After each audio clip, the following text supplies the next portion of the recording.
A spacecraft does not simply point toward Mars, Jupiter, or Neptune and fly in a straight line. It leaves a moving Earth, chases a moving planet, and follows a curved path shaped by the Sun's gravity. Reaching Venus can take only months. Reaching Saturn can take years. Neptune once required a 12-year journey by Voyager 2, guided by a rare alignment of planets. These travel times are not just numbers. They show how much patience space exploration truly demands. For more calm, thoughtful journeys through space, liking, subscribing, or sharing this video helps the channel continue bringing quiet science stories to curious viewers. Thank you for spending your time here. Leave a comment with the city or country you're watching from, what time it is there, and whether this is playing while studying, relaxing, or settling into a calm evening. The journey begins with one simple question. How long does it actually take to reach every planet? A planetary journey begins long before a rocket leaves the ground, because the first obstacle is not the emptiness between worlds, but the clockwork motion of the solar system itself. Each planet is moving around the Sun on its own path, at its own speed, carrying its own seasons, alignments, and delays. Earth is not a fixed starting point. It is a moving platform already racing around the Sun, and any spacecraft launched from it inherits that motion immediately. Mars is not waiting beside Earth like a neighbouring harbour. Venus is not simply below the orbit of Earth. Jupiter and Saturn are not distant marks on a straight road. They are moving bodies embedded in a shared gravitational system, and reaching them means entering that system with enough precision to arrive at the same place at the same time. This is the first quiet correction that spaceflight makes to ordinary thinking. The distance to a planet matters, but distance alone does not define the journey. Time does. The real question is not only how far away a world is, but where it will be when the spacecraft gets there. How much energy is needed to change orbit, whether the spacecraft must slow down or only fly past, and how patiently the mission can wait for gravity to do work that fuel cannot easily do. Diagrams of the solar system often make planetary travel seem simple, because they freeze everything in place. The Sun sits at the centre. The planets appear as clean circles arranged outward in order. Earth lies between Venus and Mars, with Mercury inside and the giants beyond. In that still picture, the mind naturally imagines a route as a line. A spacecraft leaves one circle and crosses to another, yet the solar system is never still. While a spacecraft is travelling, the planet it seeks keeps moving. A line aimed at the present location of Mars would reach empty space, because Mars would no longer be there. A direct path toward Jupiter would miss for the same reason. The target is not a location but an encounter, and the encounter has to be planned across months or years of motion. This turns travel into a prediction problem. Engineers calculate not simply where a planet is, but where it will be after the spacecraft has followed a long curved path around the Sun. The spacecraft is aimed not at the planet itself, but at a future meeting point. The reason that path curves is gravity. A spacecraft travelling between planets is usually not flying in the everyday sense. After launch and departure from Earth, it spends much of the journey coasting, falling continuously around the Sun along a carefully chosen orbit. Its engines may fire for corrections, but they do not burn constantly. Continuous thrust would demand amounts of fuel that most missions cannot carry. Instead, the rocket supplies the energy needed to place the spacecraft onto a solar orbit that intersects the destination at the right time. From then on, the spacecraft follows the mathematics of motion. It is not inactive. It is not drifting randomly. It is moving exactly as gravity and its initial velocity require. This is why the journey can last so long, even when the destination is one of the nearer planets. A fuel-efficient route is often not the shortest route in space.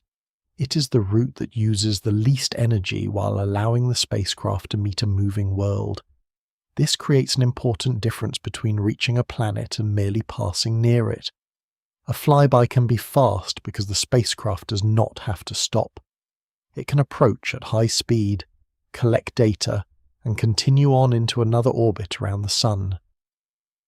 Many early planetary missions were designed this way because flybys require less fuel and are simpler to execute.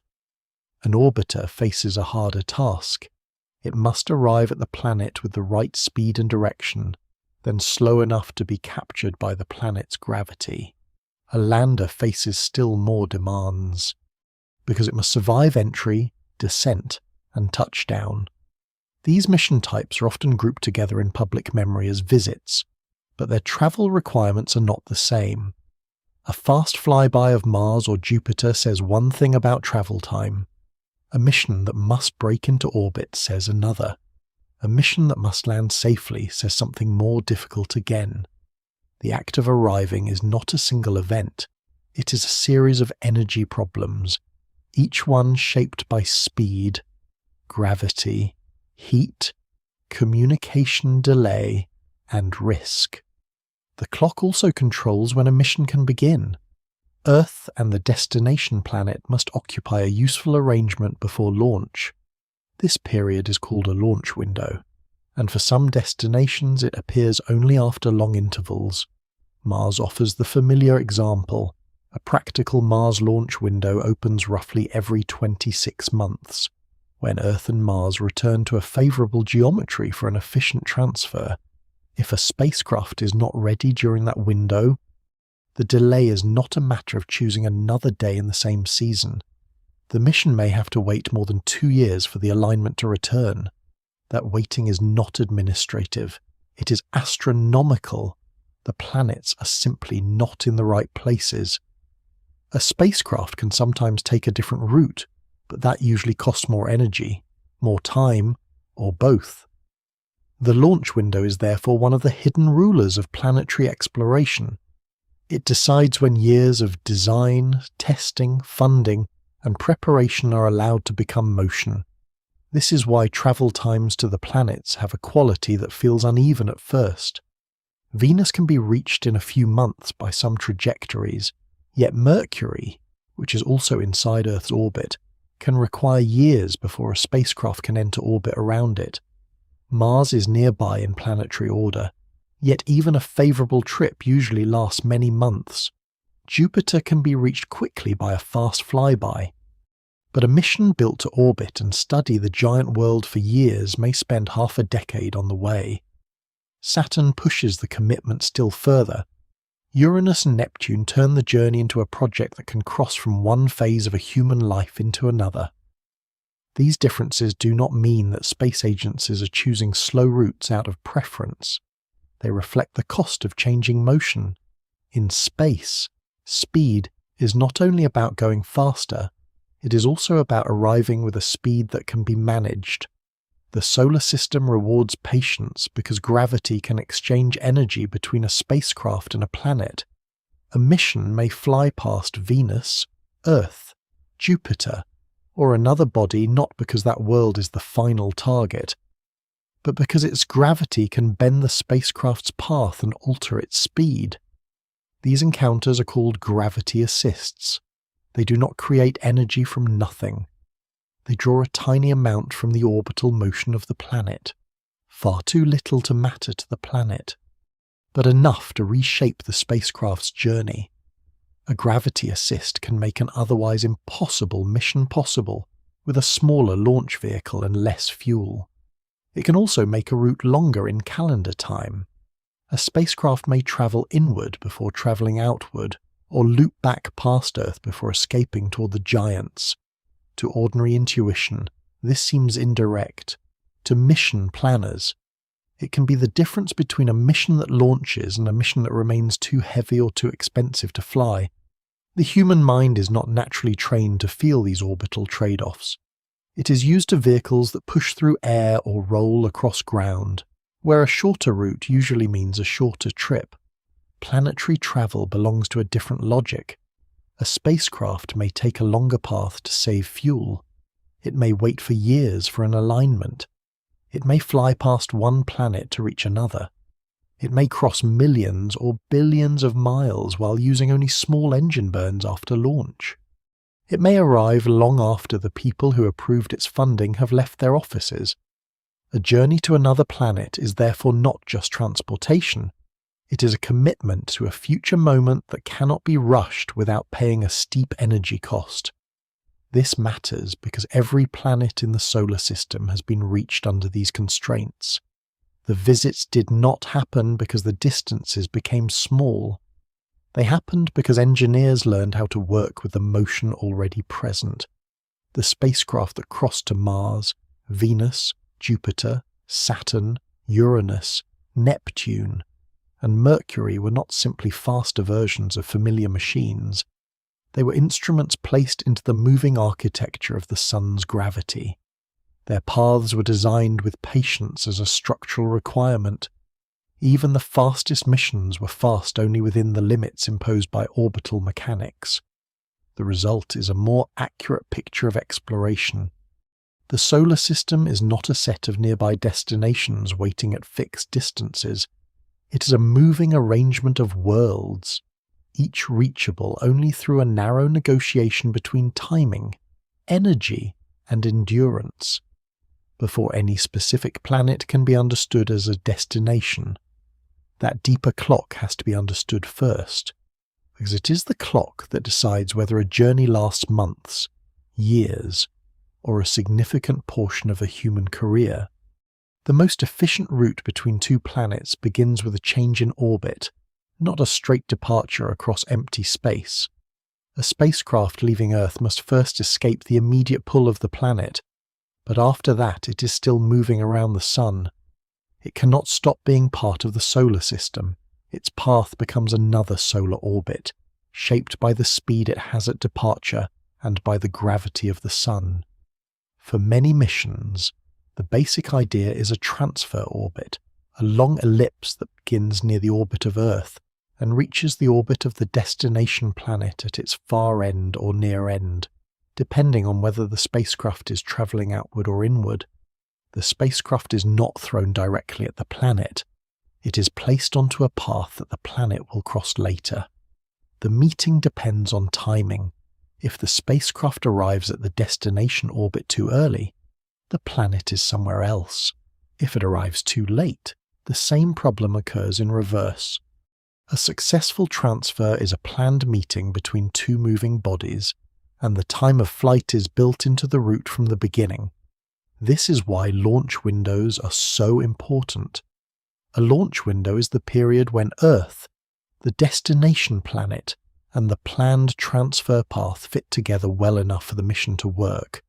It may last days or weeks, but the interval between useful windows can be much longer.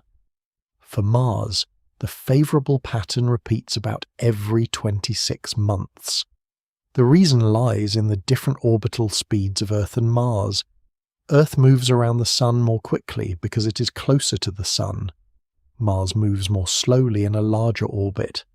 After one launch opportunity passes, Earth has to catch up into the right relative position again before another efficient route becomes available. This rhythm is not controlled by mission planners.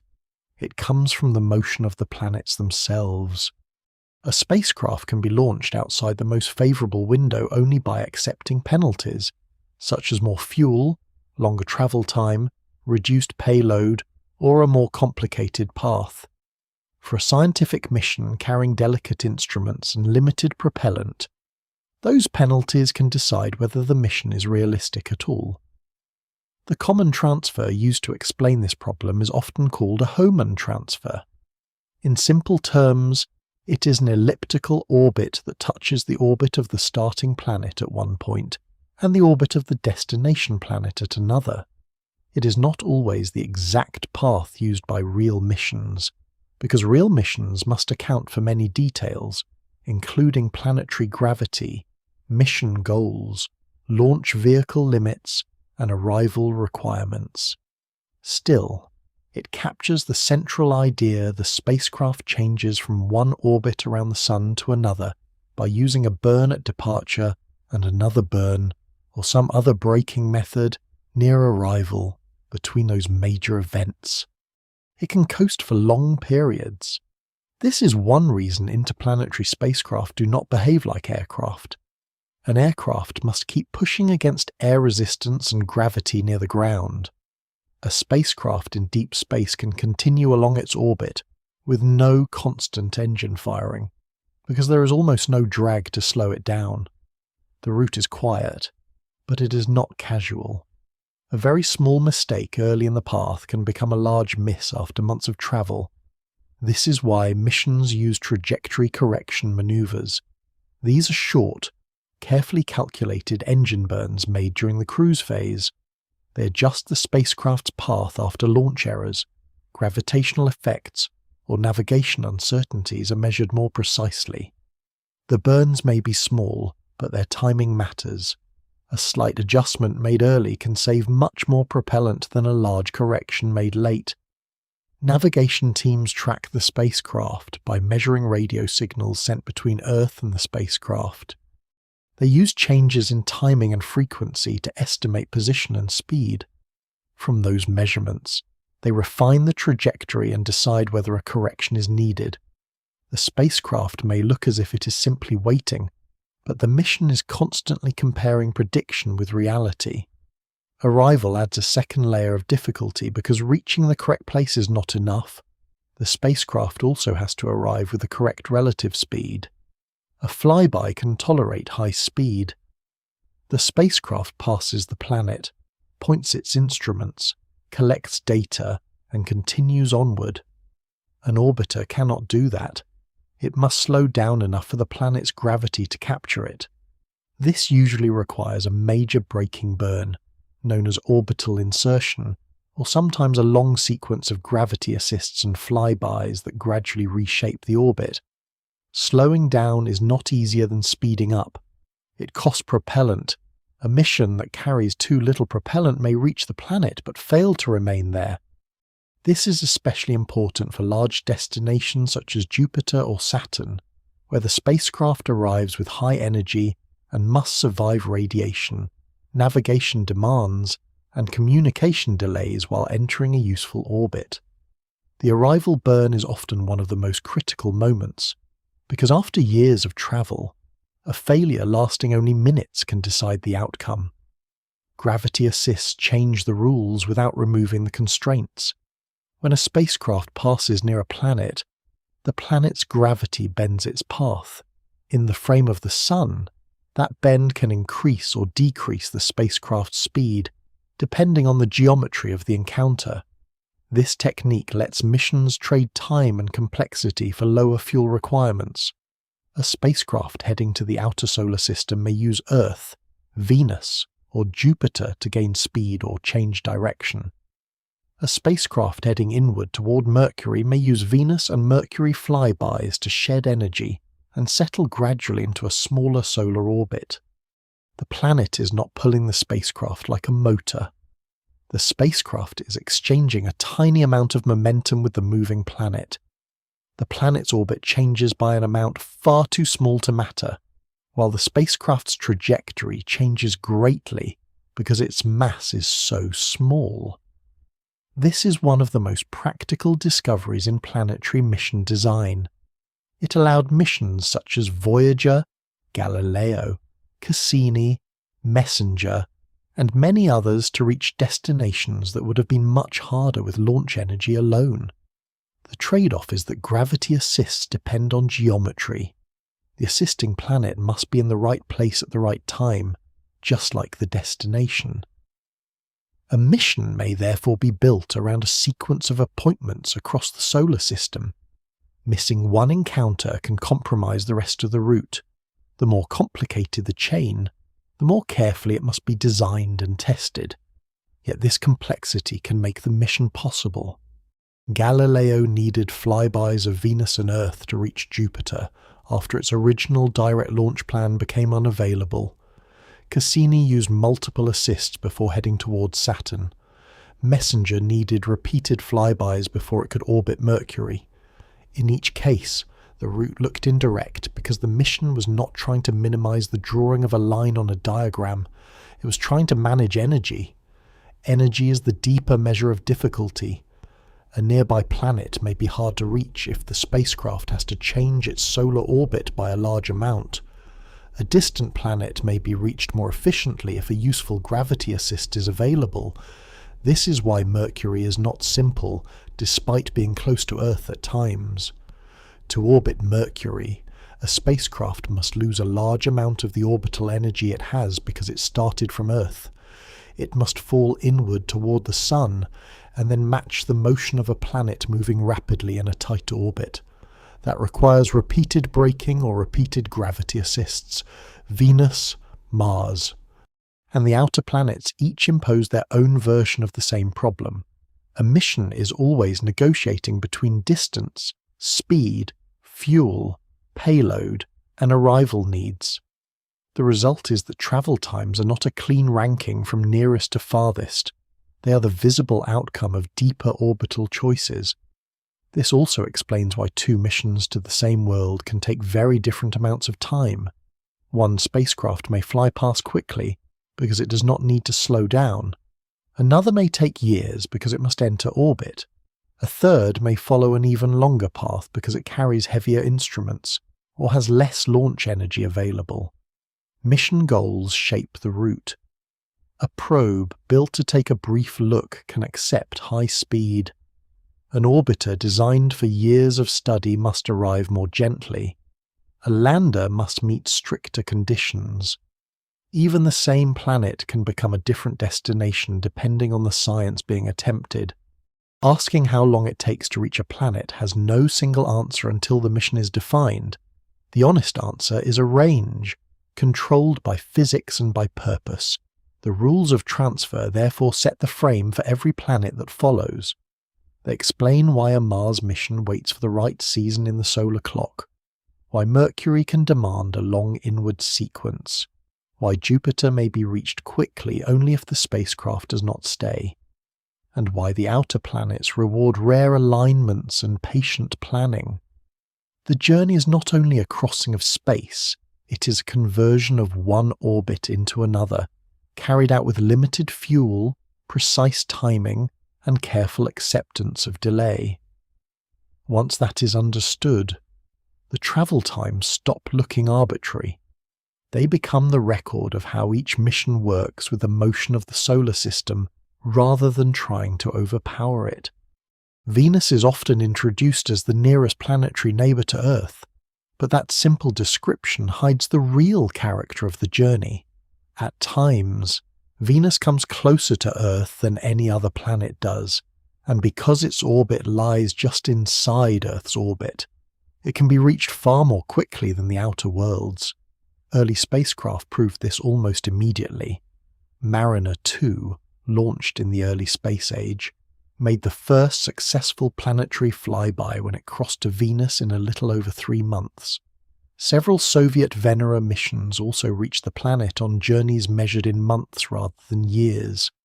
On the surface, this seems to make Venus the easy case, the quick destination, the nearby world that confirms the ordinary idea that closer planets take less time to reach. But Venus is not only a destination, it is also an example of why inward travel through the solar system is different from simply moving toward a nearer object. To approach Venus, a spacecraft has to reduce its solar orbit from Earth's path to a smaller orbit closer to the Sun. That means changing speed in a very specific way. Earth already carries the spacecraft around the Sun at high orbital speed. The spacecraft cannot ignore that inherited motion. It must alter it, dropping inward while still moving around the Sun, so that its new path intersects the orbit of Venus at the right time and at a manageable relative speed. This is the first reason Venus becomes more interesting than its distance suggests. A fast flyby is possible because the spacecraft only needs to cross the path of the planet and survive the encounter. It can pass Venus, take measurements, and continue along its solar orbit. an orbiter or lander has a harder job. It must not only arrive, it must arrive with enough control to be captured, enter the atmosphere, or position itself for scientific work. Every added goal changes the meaning of travel time. A flyby lasting a few months tells one story. A mission that uses Venus to adjust its orbit before going somewhere else tells another. A mission that must circle the planet, map it, or deliver instruments through the thick atmosphere must solve additional energy and heat problems.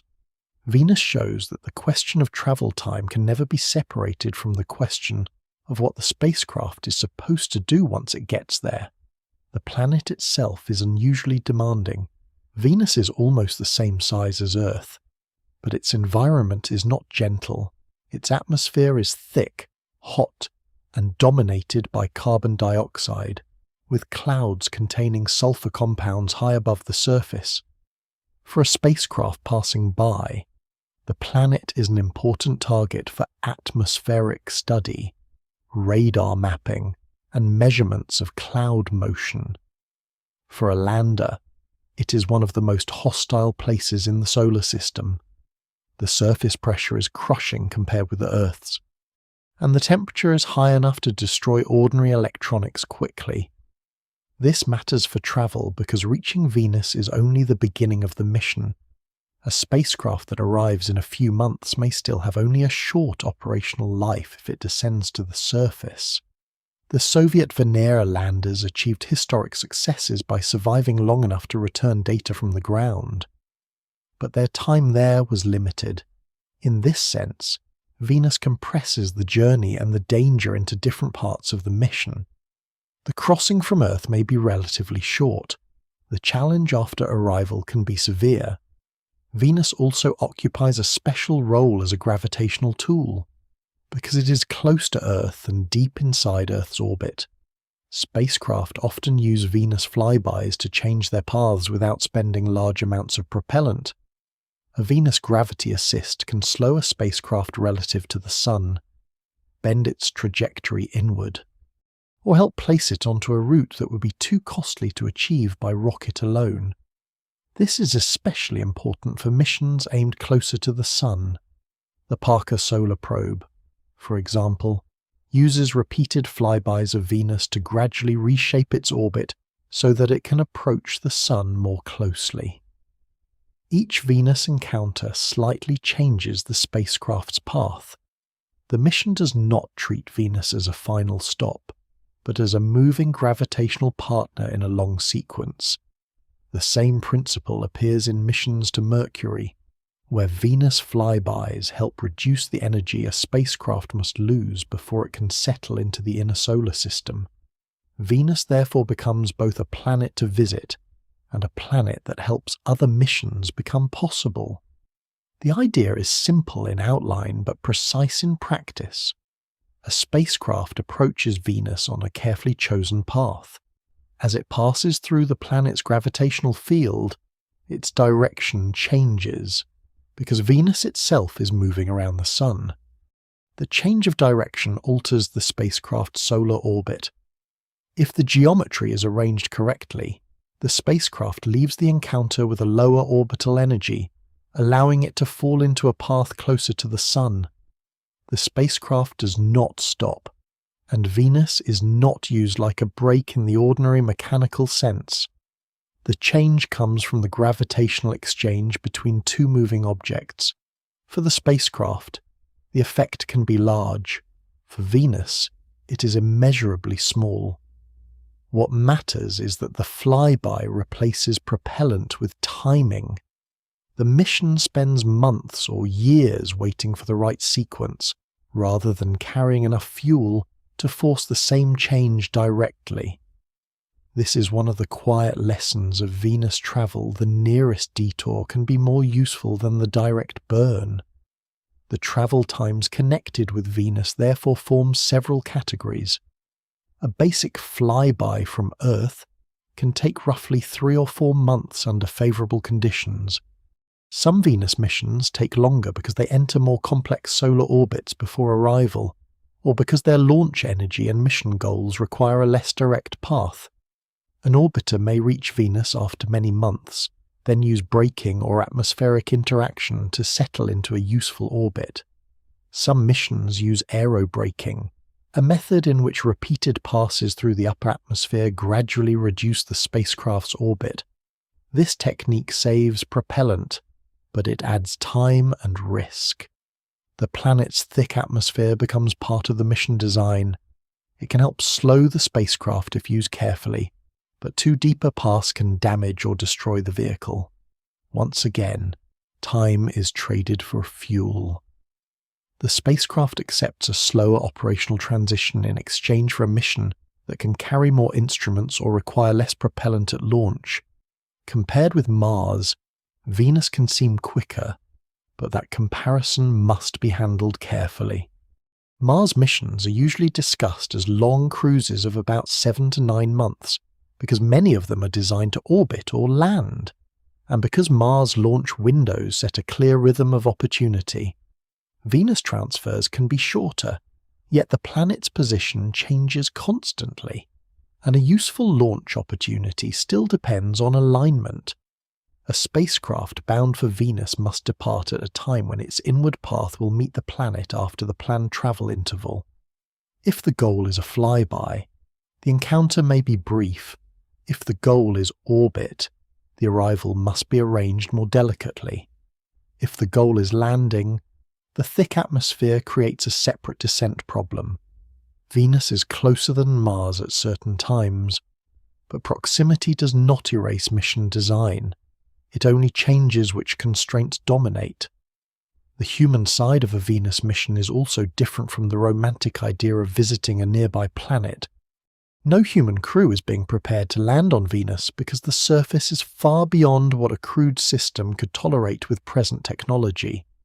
Even orbiting Venus with astronauts would raise difficult questions without offering the same surface exploration possibilities that make Mars attractive. Robotic missions are far better suited to this planet. They can endure cruise, operate in orbit, and if built for it, descend briefly into the atmosphere or to the surface. Balloons and atmospheric platforms have long been discussed because the upper atmosphere of Venus is less extreme than the ground below. These ideas show that travel time is only one part of access. A world may be close in flight duration but hard to inhabit, hard to sample, or hard to survive after arrival. Venus keeps these distinctions clear. It is nearby, reachable, and scientifically rich, yet it is not simple. In the larger sequence of planetary travel, Venus acts as a correction to a common assumption. It shows that the closest route on a diagram is not always the full measure of difficulty, and that a short cruise can be attached to a harsh destination or a long gravitational strategy. It can be visited in months, but it can also be used across years as part of another mission's slow inward descent. It sits close enough to Earth to make early planetary exploration possible, yet deep enough in the Sun's gravity that it teaches the same rule that governs the rest of the solar system. Spacecraft do not merely cross distance, they change orbits, manage energy, and arrive under conditions shaped by the planet itself. Venus is the nearest detour because it is both destination and pathway, both neighbour and instrument. Its travel time may be measured in months, but its real importance lies in how it reveals the difference between reaching a planet quickly and understanding what arrival truly requires. Mercury looks like the kind of destination that should reward a direct approach. It is small, close to the Sun, and at times much nearer to Earth than the outer planets. In the usual ordering of the solar system, it appears only one step inward from Venus and 2 steps inward from Earth. Yet Mercury is one of the most difficult planets to reach well. The difficulty does not come mainly from distance, it comes from energy. A spacecraft leaving Earth begins with Earth's motion around the Sun, and that inherited motion is not suited to Mercury's tight, fast orbit. To arrive at Mercury, especially to enter orbit around it, the spacecraft has to remove a large amount of solar orbital energy. It must drop inward toward the Sun without simply falling past the planet too quickly. It must match enough of Mercury's motion to be captured or repeatedly guided into a useful path. This is why Mercury creates such a counterintuitive result. A nearby world can take months to fly past, but many years to orbit. The problem begins with the Sun. Mercury orbits deep in the Sun's gravity well, where orbital speeds are high and where the spacecraft's path is strongly shaped by solar gravity. Moving inward is not like rolling downhill in a useful way. Falling toward the Sun increases speed, and high speed becomes a problem at arrival. A spacecraft that reaches Mercury too fast cannot simply stay there. It would need a large braking burn, and carrying enough propellant for that burn would make the spacecraft heavier at launch. A heavier spacecraft needs a larger rocket, or a less ambitious payload. Mission design therefore turns toward gravity assists, not because they are quicker, but because they make the energy problem manageable. The spacecraft can fly past planets in carefully arranged sequences, using their gravity to reshape its orbit and gradually reduce the energy that would otherwise have to be removed by fuel. This is the essential reason Mercury missions can look strangely indirect. They're not trying to find the shortest geometric path, they're trying to make arrival possible. The first spacecraft to visit Mercury was Mariner 10. It launched in the early 1970s and used Venus to adjust its path before reaching Mercury for a flyby a few months later. That mission was historically important because it showed both the promise and the limitation of a fast encounter. Mariner 10 did not enter Mercury orbit. It flew past the planet several times, returning the first close views of a cratered, airless world whose surface resembled the Moon in some ways, but belonged to a very different thermal and orbital environment.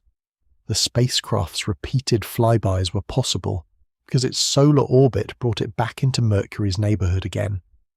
This allowed more than one encounter without the large propellant cost of orbital capture. But the mission also revealed why a flyby is not the same as full access. It could observe only part of the planet under the conditions allowed by its path. It could not remain, circle, map everything in detail, or watch long-term changes. Mercury had been reached, but not yet held. The difference mattered for science. A flyby can produce valuable measurements, but it offers only a short period near the target. An orbiter can return again and again over different regions, different lighting conditions, and different phases of the mission. For Mercury, that capability required a much more patient route. The Messenger spacecraft made that patience clear. It launched toward the inner solar system and spent more than 6 years on a complex path before entering orbit around Mercury. Its route included a flyby of Earth, flybys of Venus, and repeated flybys of Mercury itself. Each encounter adjusted the spacecraft's speed and direction, gradually placing it closer to the conditions needed for orbital insertion. To an outside observer, the path could seem excessive.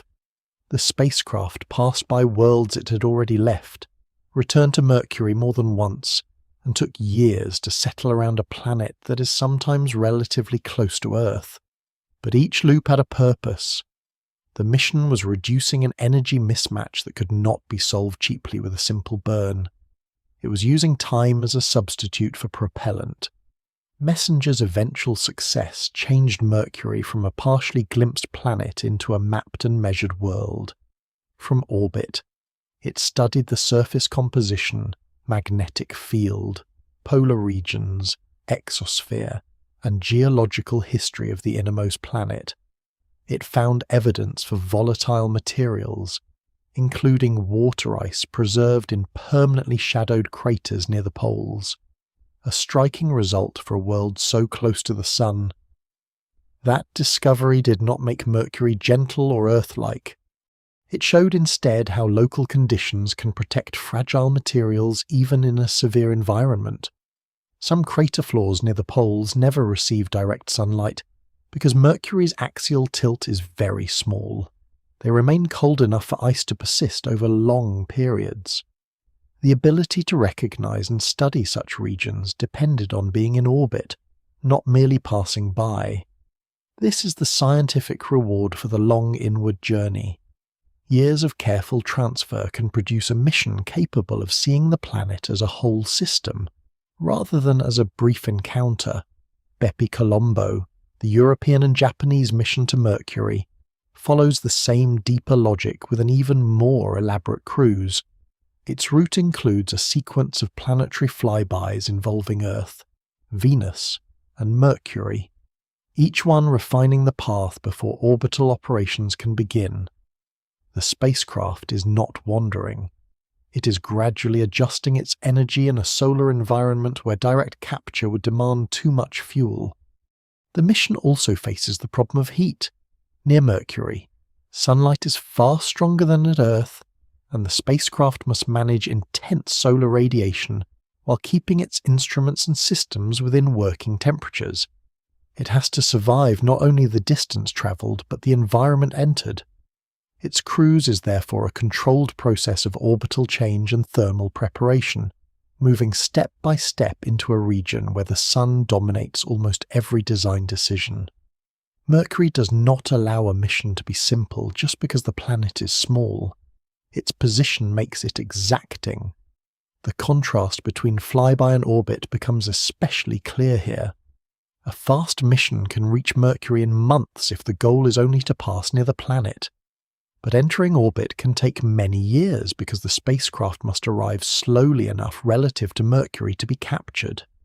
The planet's own gravity is weak compared with Earth or Jupiter, so it cannot easily seize a fast-passing spacecraft.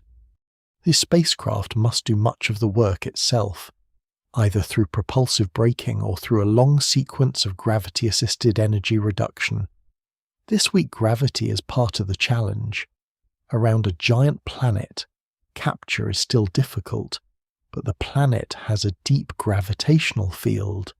Mercury offers less help. It moves quickly around the Sun, close to the strongest central gravity in the solar system, while providing only a modest gravitational grip of its own. A spacecraft arriving there is negotiating with the Sun as much as with Mercury. This is why Mercury is a useful lesson in the difference between closeness and accessibility.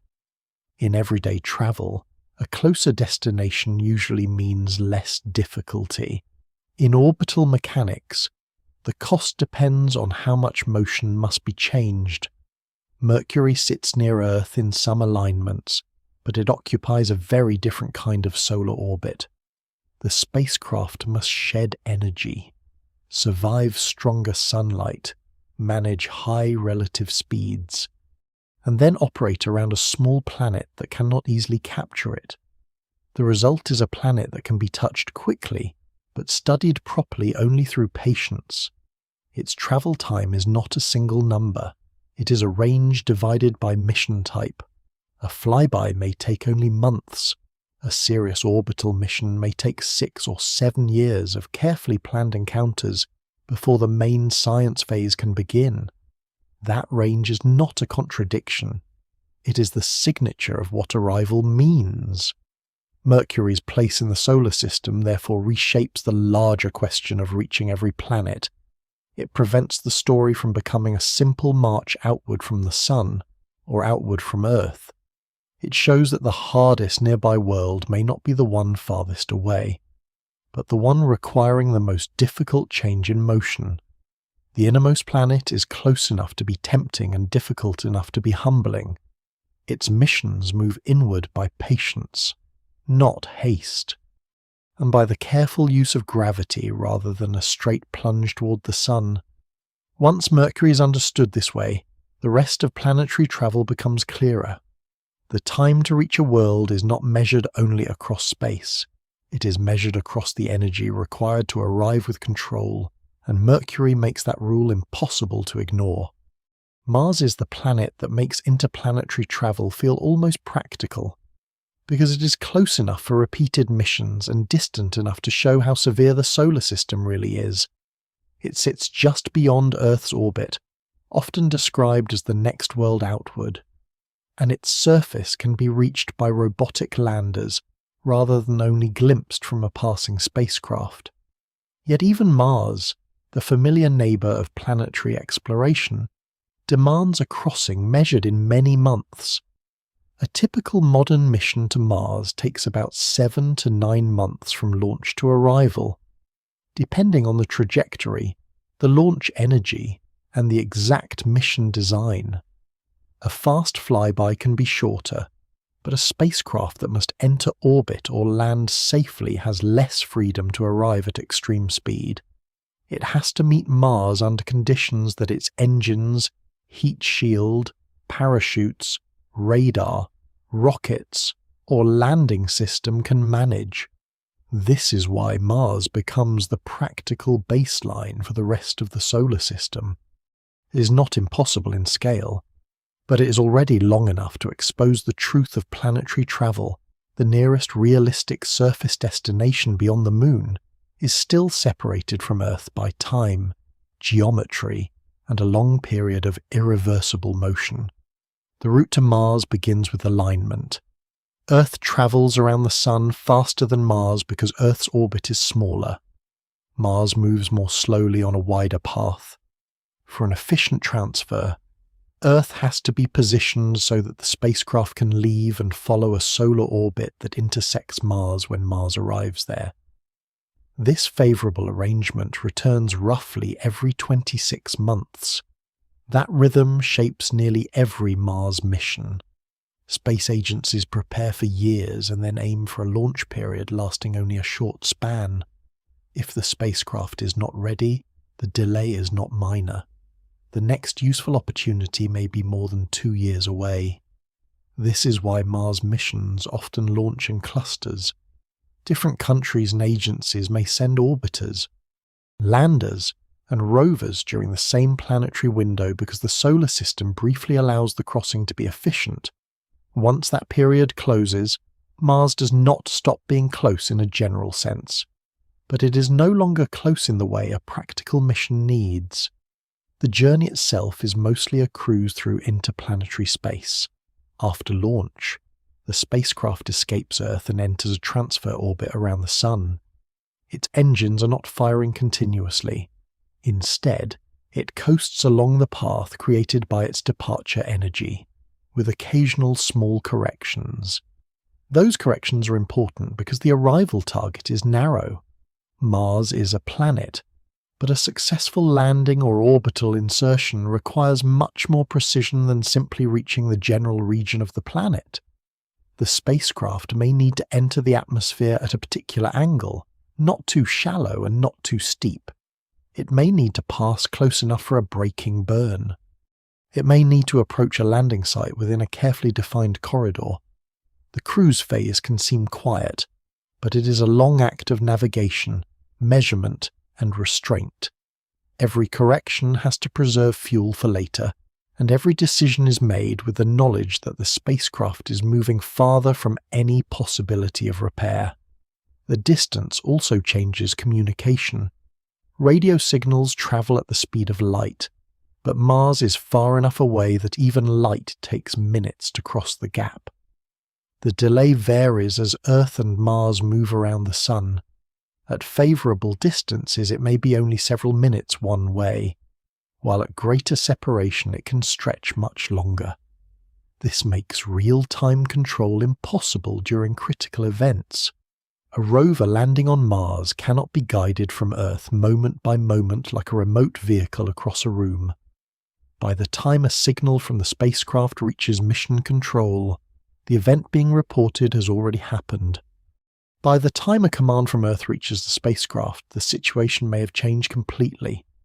Mars missions therefore require autonomy. The spacecraft must sense, decide, and act on its own during arrival.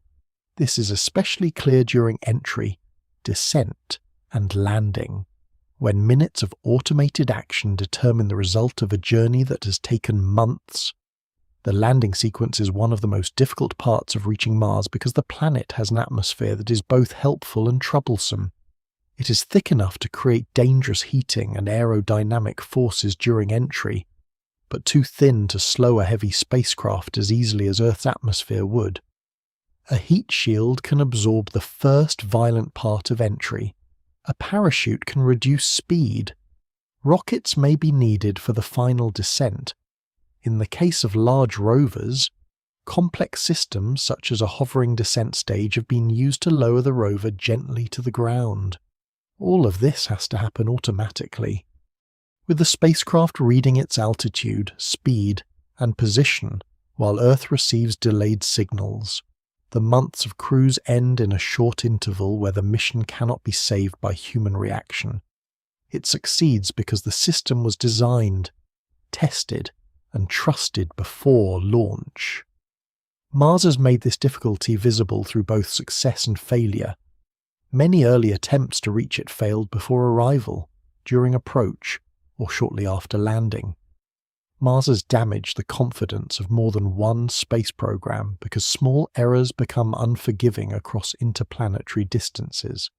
A navigation problem, a software flaw, a missed conversion between measurement systems, a failed engine burn, or an incorrect sensor reading can destroy a mission after years of preparation and months of flight. These failures are not signs that Mars is unreachable. They show that reaching another planet is a chain of precise events, and every link matters. The long travel time makes the cost of failure heavier. If a Mars spacecraft is lost on arrival, the replacement cannot simply leave the next week. Another launch window has to be reached. Another spacecraft may need to be built or repaired. Another cruise of many months has to be endured. A single failure can turn into years of delay before the scientific question can be approached again. The same travel time also shapes the science. A rover that reaches Mars does not begin as an isolated machine that appeared suddenly on the surface. It is the result of a long sequence of earlier missions, each one narrowing the questions for the next. Orbiters map the planet, identify minerals, trace ancient water features, and study weather. Landers measure the atmosphere and ground conditions. Rovers drive slowly through selected regions, reading rocks and sediments that may preserve evidence of past environments. Mars once had flowing water on its surface, including rivers, lakes, and possibly long-lived groundwater systems. This history makes the planet central to the search for past habitability. But the search proceeds slowly because each major step requires a new journey. Samples collected on Mars, if returned to Earth, must be sealed, launched from the Martian surface, captured or transferred in space, and carried back across the interplanetary gap. The time between a question and its strongest answer can span decades. Mars is close enough to invite a human mission, yet far enough to make such a mission severe. A crewed journey would have to account for the same 7 to 9 month crossing, then surface operations, then the timing of the return. The crew could not simply turn around whenever desired, because the planets must again align for the trip back. A full Mars expedition could last years. During that time, astronauts would face radiation from deep space, long confinement, communication delays, reduced gravity on the Martian surface, and the need for reliable life support without immediate rescue. Mars is often described as the achievable human destination beyond the Moon, and that may be true in a technical sense. But achievable does not mean simple. It means the risks can be studied, reduced, and possibly accepted. The travel time remains one of the central limits because it determines how much food, water, air, shielding, spare equipment, and psychological endurance the mission must carry. In the broader map of planetary travel, Mars occupies a middle position. It is vastly easier to imagine than Jupiter or Saturn for human exploration. But it is far more demanding than nearby orbital missions around Earth or short journeys to the Moon. It is close enough that many robotic missions have arrived. yet distant enough that every arrival still carries tension. Its launch windows set a rhythm of waiting. Its cruise duration tests spacecraft health. Its atmosphere complicates landing. Its communication delay forces autonomy. Its scientific promise keeps missions returning despite the cost. Mars therefore teaches the first full lesson of planetary patience. The planet is not remote by the standards of the outer solar system, but it is already remote by the standards of human expectation. It is the neighbour that still takes months to reach, the world that turns a launch into a long crossing, and the destination that shows why every farther planet requires a deeper commitment to time. Jupiter is the first destination where the journey begins to feel less like a mission between neighbouring worlds and more like a long commitment to the outer solar system. It is massive enough to reshape any spacecraft's path, dangerous enough to affect its electronics with intense radiation, and important enough to justify years of travel before the main work can begin. A spacecraft can reach Jupiter quickly, only in a limited sense. New Horizons passed Jupiter after a little more than 1 year because it was moving fast and did not need to stay. It used the planet's gravity to gain speed on its way toward Pluto, collecting data during the encounter but continuing outward almost immediately. That kind of visit shows the shortest practical side of Jupiter travel. It does not show what is required for a spacecraft to enter orbit, survive near the planet, and study the system over time. For that, the travel time expands into years, and the mission becomes a deeper test of planning, fuel, navigation, and endurance. Jupiter's distance from the Sun is about 5 times Earth's distance, and that scale changes almost everything. A spacecraft travelling outward must climb into a larger solar orbit, carrying enough energy to reach the giant planet at the right time. If it arrives too fast, it cannot simply settle around Jupiter without a major braking maneuver or a carefully designed approach. The planet's gravity is powerful, but power does not make capture effortless.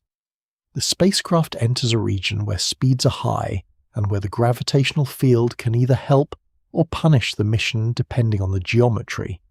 A flyby uses that gravity to bend the path and send the spacecraft elsewhere. An orbiter must give up enough energy to remain bound to Jupiter. That difference explains why early flyby missions reached Jupiter in less than 2 years, while later orbiters often required much longer cruises. The destination is the same planet, but the demand placed on arrival is different. Pioneer 10 and Pioneer 11 were the first spacecraft to open this route. Their journeys to Jupiter took less than 2 years, and their encounters proved that spacecraft could cross the asteroid belt, survive the long outbound cruise, and return measurements from the giant planet. These were exploratory passages rather than long residence.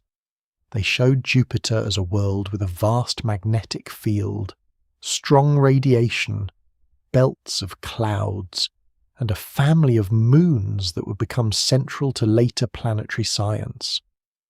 Voyager 1 and Voyager 2 followed with more capable instruments and carefully planned paths. Their Jupiter encounters transformed the planet from a distant giant into an active system. The spacecraft revealed complex cloud structure, lightning, rings, and moons that were not passive frozen bodies. Io was volcanic. Europa's bright cracked surface hinted at internal processes that would later become one of the most important questions in astrobiology. These flybys were fast compared with later missions, but they did not stay long. The spacecraft moved through the system, gathered data, and continued to Saturn and beyond. Galileo marked a different kind of commitment. Its journey to Jupiter lasted about 6 years because it used a complex route through the inner solar system. After launch, it flew past Venus and then Earth more than once, using gravity assist to build the energy needed for the outbound leg. The route was not chosen for simplicity. It reflected the limits of the launch system and the need to send a capable orbiter and atmospheric probe all the way to Jupiter. During the cruise, Galileo also passed asteroids, adding unexpected science before reaching its main destination. But the long journey carried a serious problem. Its main antenna failed to open fully, leaving the spacecraft unable to transmit data at the planned rate. The mission could have been severely reduced. Instead, engineers changed how the spacecraft returned information, improved data compression, adjusted observing plans, and used Earth-based receiving systems more effectively. The result was not the mission originally imagined, but it was still one of the great successes of planetary exploration. Galileo's arrival showed why an orbiter is worth the wait. Rather than one brief passage through the Jovian system, it could return again and again. It sent a probe into Jupiter's atmosphere, where the instrument measured conditions during descent before being lost to pressure and heat. The orbiter studied the planet's clouds, magnetosphere, and radiation environment. It repeatedly encountered the large moons, finding evidence that several of them were more complex than expected. Europa became especially important because the surface and magnetic measurements supported the possibility of a subsurface ocean beneath the ice. Ganymede revealed its own magnetic field. Io showed continuing volcanic activity. Callisto raised questions about internal structure and ancient surfaces. These discoveries required time near Jupiter.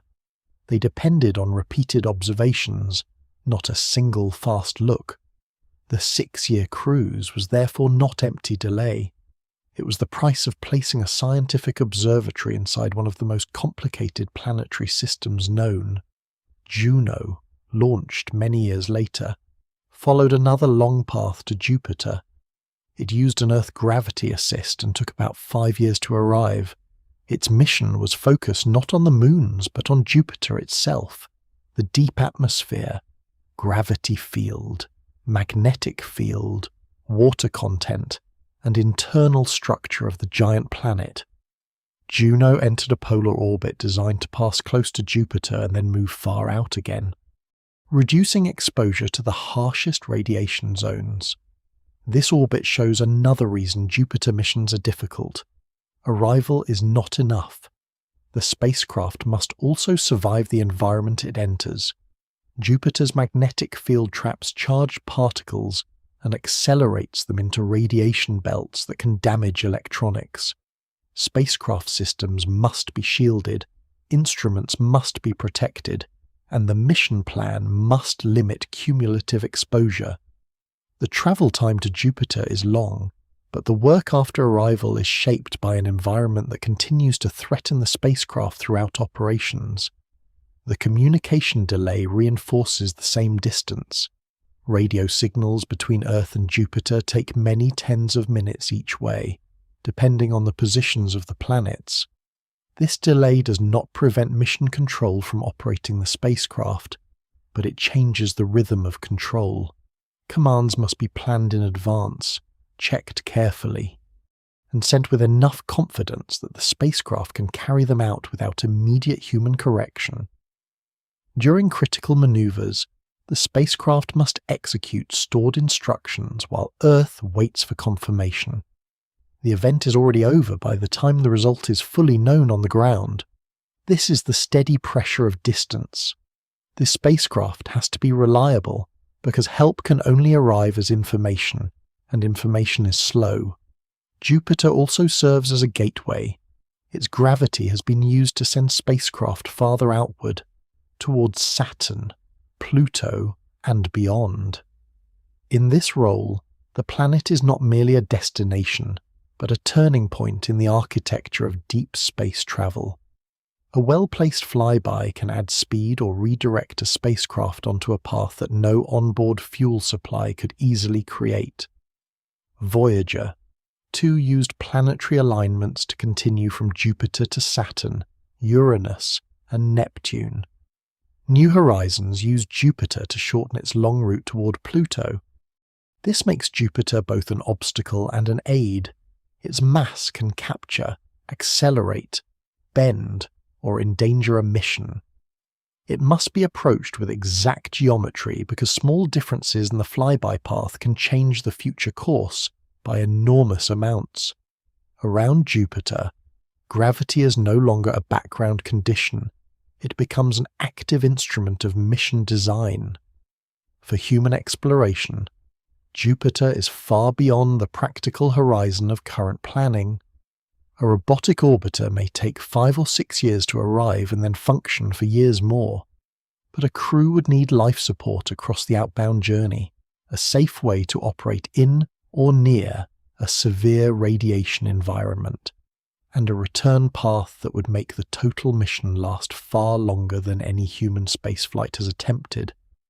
The travel time alone is a biological and psychological barrier. The radiation around Jupiter adds another level of risk, even without landing on the planet, which has no solid surface in the ordinary sense. The system would be a dangerous place for humans to work. Robotic spacecraft are therefore not substitutes for easy human travel.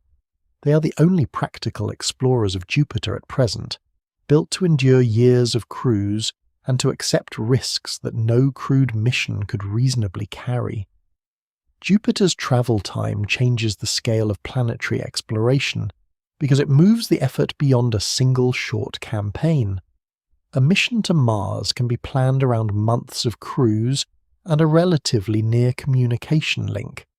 A mission to Jupiter asks for years before arrival, protected electronics, limited power, complex navigation, and patient teams that may work through major portions of their careers before the most valuable data is returned.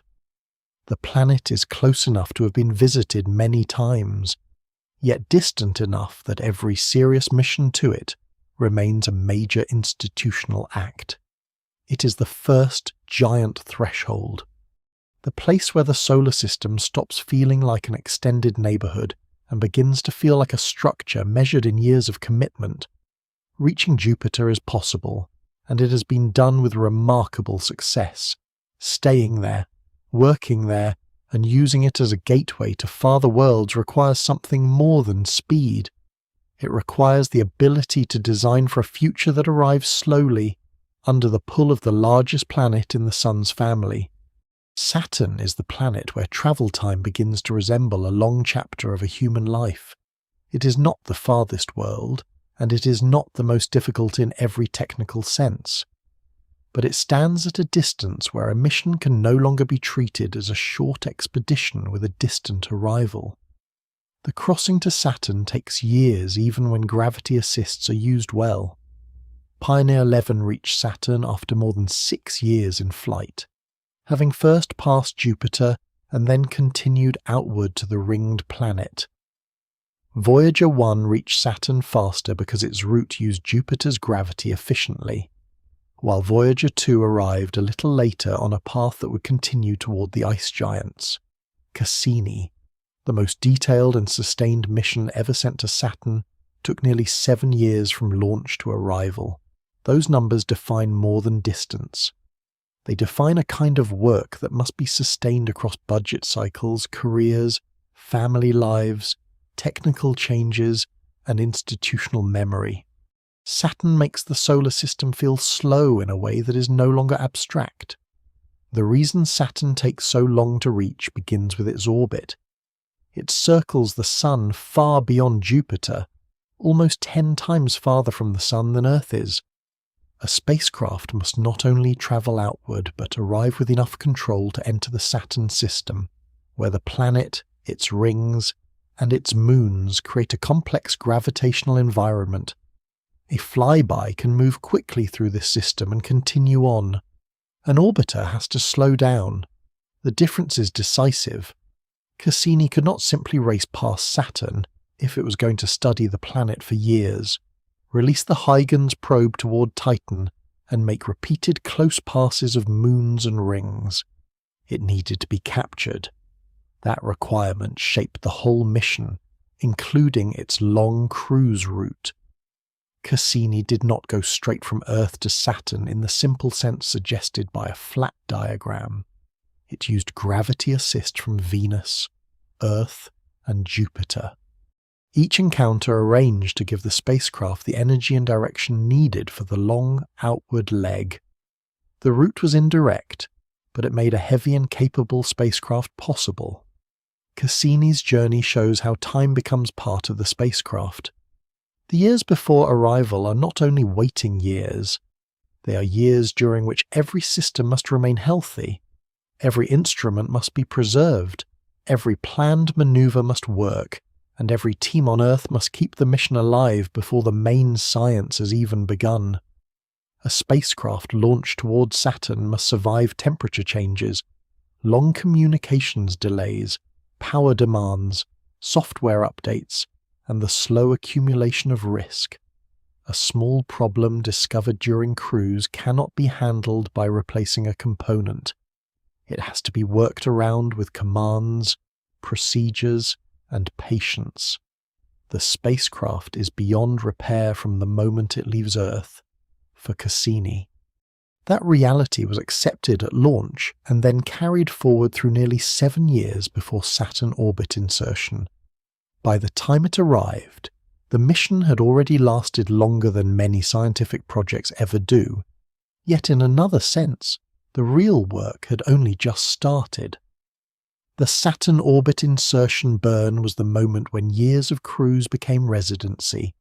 Cassini had to fire its engine at the right time, for the right duration, while passing close to Saturn and threading through a region shaped by rings and gravity. If the burn failed, the spacecraft could have flown past the planet or entered the wrong path after a journey of nearly 7 years. Such moments reveal the pressure hidden inside long missions. Most of the cruise may be quiet, but a single critical maneuver can determine whether the entire investment of time becomes science or loss. The event is also distant. Signals between Earth and Saturn take well over an hour to cross one way, depending on planetary positions. Mission control cannot guide the burn in real time. The spacecraft has to execute stored instructions, and Earth has to wait for the signal that says whether the maneuver worked. At Saturn, even confirmation is delayed by the scale of the solar system. Once Cassini was captured, the value of an orbiter became clear. Saturn is not only a planet with rings, it is an entire system of interacting bodies and processes. The rings are made of countless icy particles, arranged into bands, gaps, waves, and sharp edges shaped by gravity. The planet's atmosphere holds storms, jet streams, seasonal changes, and a deep structure that cannot be understood from appearance alone. Titan, Saturn's largest moon, has a thick atmosphere and a surface shaped by liquid hydrocarbons rather than liquid water.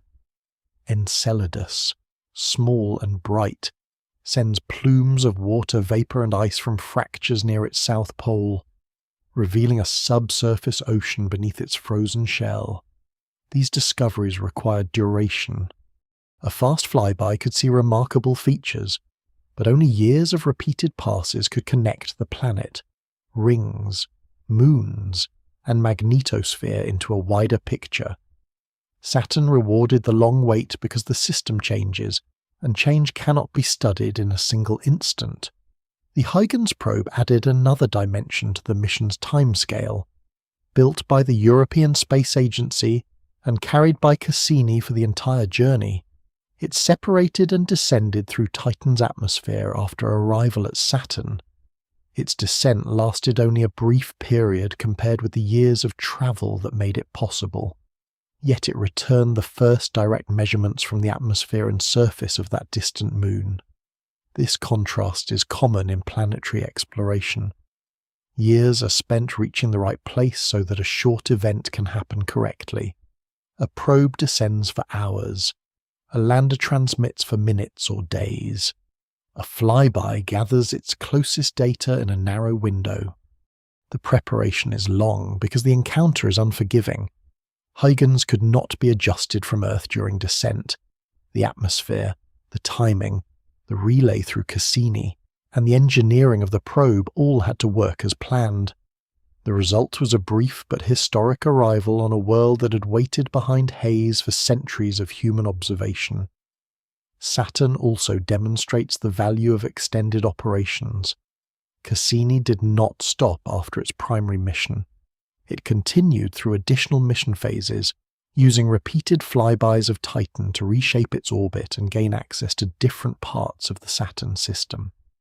Titan's gravity became a steering tool inside the mission, just as Venus, Earth, and Jupiter had been steering tools during the cruise. This allowed Cassini to change inclination, study the rings from different angles, observe seasonal shifts, and return to targets of growing scientific importance. Enceladus became one of those targets after the discovery of active plumes. A moon that might once have seemed secondary became central to questions about subsurface oceans and possible habitability. The mission adapted because it stayed long enough to let early observations redirect later ones. This is one of the strongest arguments for orbiters around complex planets. They do not only answer the questions written before launch, they allow new questions to form while the spacecraft is still present. The career-length nature of Saturn exploration is therefore not a poetic exaggeration.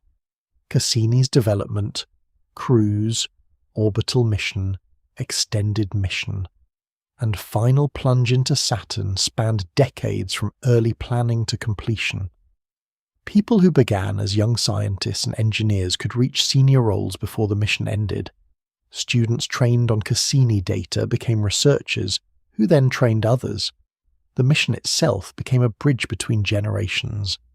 This continuity matters because no single person can hold an entire outer planet mission alone. Knowledge has to be documented, passed on, revised, and protected as teams change. Instruments built with one era's technology must be operated and interpreted by people living in another.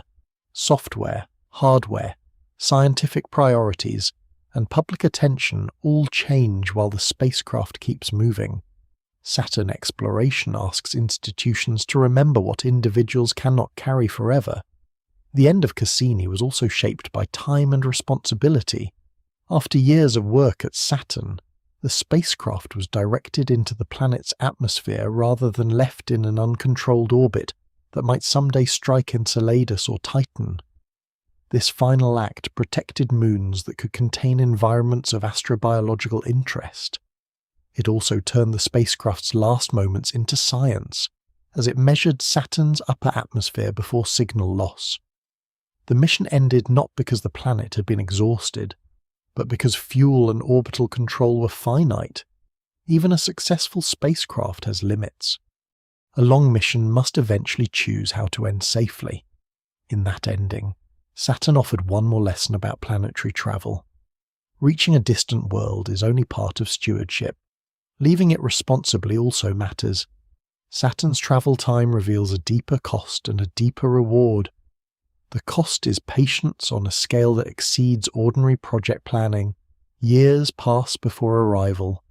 More years pass before the strongest patterns emerge. The reward is a body of knowledge that could not exist from a brief encounter alone. Saturn's rings, Titan's methane cycle, Enceladus's ocean evidence, the planet's storms, and the structure of the system became clearer because one spacecraft stayed. The nearly 7-year crossing was not a delay before discovery. It was the entry fee for sustained presence. Saturn shows that some planets cannot be understood by speed.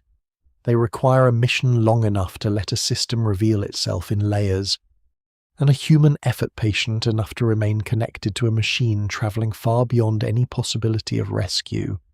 Uranus and Neptune are not simply farther versions of Jupiter and Saturn. They mark a different horizon in planetary travel, where the solar system becomes so wide that a mission can depend on an alignment rare enough to shape an entire generation of exploration. These two worlds are often called ice giants because their interiors contain large amounts of heavier materials such as water, ammonia, and methane under extreme pressures, mixed with hydrogen and helium atmospheres that hide most of what lies below. They are smaller than Jupiter and Saturn, colder, dimmer, and far less visited. Only one spacecraft has ever passed close to either of them. That spacecraft was Voyager 2, launched during a brief era when the outer planets were arranged in a way that allowed a single mission to move from Jupiter to Saturn, then onward to Uranus and Neptune. This alignment does not repeat on ordinary planning schedules. A comparable geometry takes roughly 175 years to return.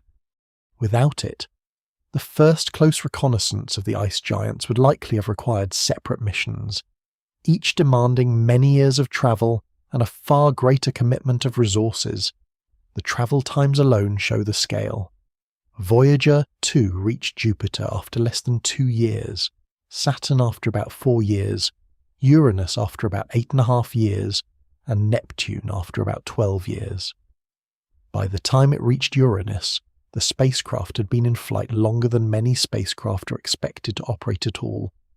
By the time it reached Neptune, it had crossed so much distance that radio signals from Earth took hours to arrive, and the images returned from the encounter came from a world so far away that sunlight itself had been weakened into a pale version of the brightness familiar near Earth. The mission did not reach these planets quickly in any human sense. It reached them because its route used the gravity of one world after another, converting each encounter into the next leg of a longer path. Jupiter sent it towards Saturn. Saturn then redirected it toward Uranus. Uranus carried the route onward toward Neptune. The spacecraft was not carrying enough fuel to force this chain by itself. The planets supplied the turns. Voyager 2's path was therefore a moving sequence of appointments, and every appointment had to be kept. The rare alignment mattered because it arranged the outer planets so that each gravity assist could lead naturally to the next. If the spacecraft had missed an encounter by too much, the rest of the path could have been lost. This gave the mission a special kind of tension. The spacecraft was not only travelling to one destination, it was preserving the possibility of several future destinations, each one dependent on the accuracy and success of the earlier ones. Uranus was the first planet in that chain that had never been visited before. When Voyager 2 approached it in the mid-1980s, almost everything known about the planet came from telescopes. The world appeared as a small blue-green disk, difficult to study from Earth because of its distance and faintness. Its most unusual property was already known: Uranus rotates on its side, with its axis tilted so far that its seasons are extreme by planetary standards. But knowing that fact from afar did not reveal how the planet's atmosphere moved, how its magnetic field was arranged, or what its moons and rings looked like up close. Voyager 2 found a quiet-looking atmosphere with subtle features, a system of dark, narrow rings, and moons whose surfaces carried fractures, scarps, and signs of ancient disruption. Miranda, one of the moons, showed a landscape so varied that it raised questions about past internal activity and possible reassembly after major impacts. The encounter was brief, but it turned Uranus from a remote point of light into a real planetary system. It also revealed a magnetic field tilted and offset in a way that did not match the simple expectation of a field centered neatly inside the planet. That discovery became important because Neptune later showed a similarly unusual magnetic geometry. The ice giants were not just colder, smaller giants. They had internal structures and magnetic behavior that pointed to a distinct class of planets. Neptune required an even longer wait. Voyager 2 reached it in the late 1980s, 12 years after launch. This was the final planetary encounter of the Grand Tour, and it occurred at a distance where operations had to be planned with great care. The spacecraft's power came from radioisotope generators, not solar panels. Because sunlight there was far too weak for ordinary solar power on a mission of that era, its instruments, cameras, heaters, transmitters, and attitude control systems had been operating or preserved across more than a decade of cruise. The fact that they still worked was not accidental. It reflected conservative engineering, redundancy, careful power management, and the ability of mission teams to adapt to a spacecraft aging in flight. At Neptune, Voyager 2 found an atmosphere more active than many expected, with strong winds, bright clouds, and a large dark storm system visible during the encounter. It also passed near Triton, Neptune's largest moon, which became one of the most surprising bodies seen by the mission. Triton orbits Neptune in a direction opposite the planet's rotation, suggesting that it may have been captured rather than formed in place.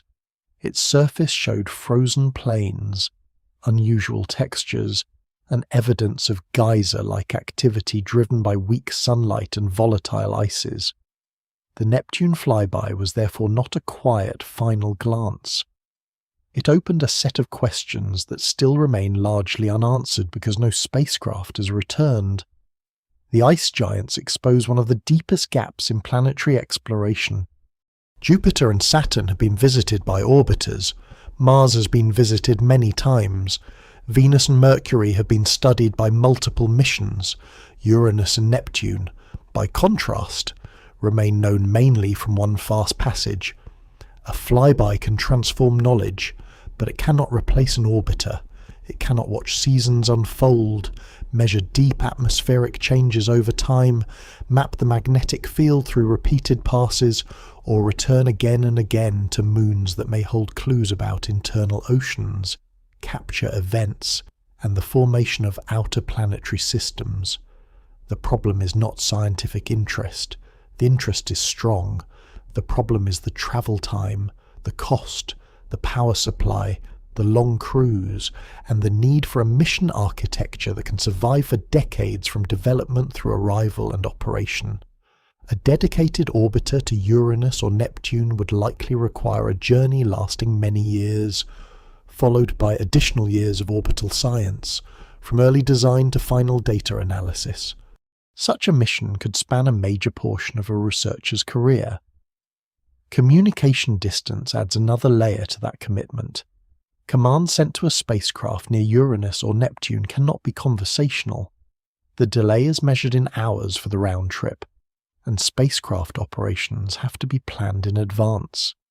During critical events, mission teams must wait for signals from a machine that has already completed the action by the time Earth learns the result. The greater distance also weakens the data rate. Returning images and measurements from the outer solar system is not like sending information from Mars. The spacecraft has limited power. The signal spreads across enormous distances, and large antennas on Earth must listen carefully for faint transmissions. This means that even after arrival, knowledge comes slowly. Data may be stored on board and returned over long periods. The encounter may happen quickly, but the full scientific harvest can take months or years to receive.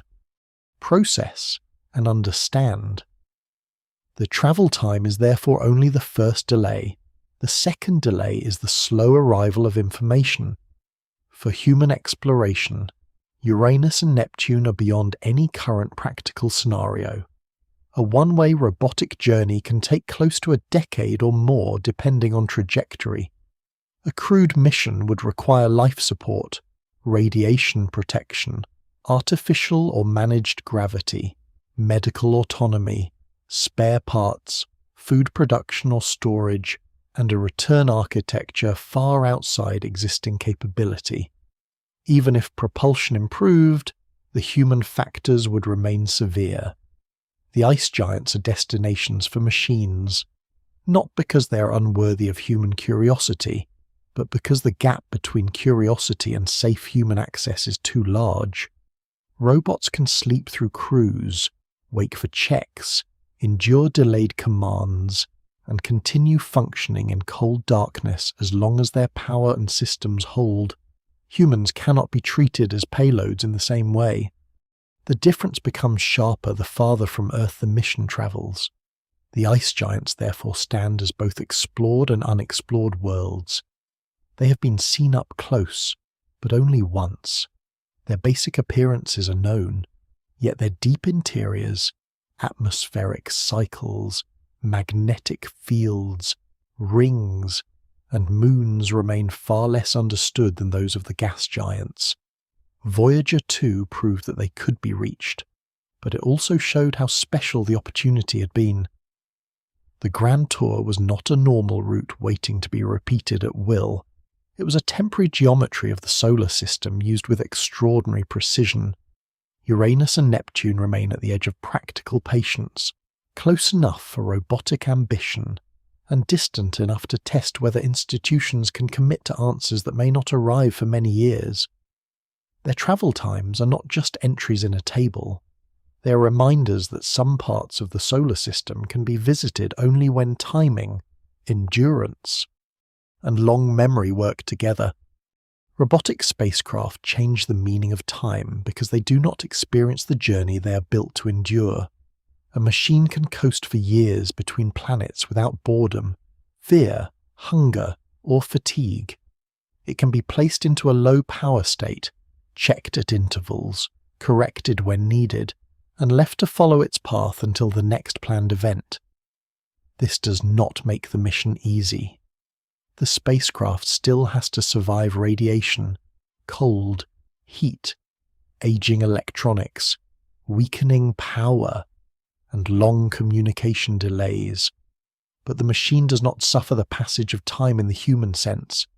It only has to keep functioning. That single difference explains why robots have become the natural explorers of the outer solar system. They can wait through journeys that would be biologically and psychologically overwhelming for crews, and they can keep returning measurements long after the people who approved, built, or launched them have moved into different stages of life. The patience is engineered into metal, software, insulation, power systems, and fault protection. The first requirement for such patience is reliability. A spacecraft cannot be repaired after launch except through changes in commands and software. No technician can replace a stuck antenna near Jupiter. No engineer can tighten a valve on the way to Saturn. No crew can open a panel and reconnect a wire near Neptune. Every system has to be built with the expectation that it may be alone for years. Critical components are tested again and again before launch. Backup systems are included where mass and budget allow. The spacecraft is given routines for protecting itself when something unexpected occurs. If it loses its orientation, it may try to find the Sun or Earth again.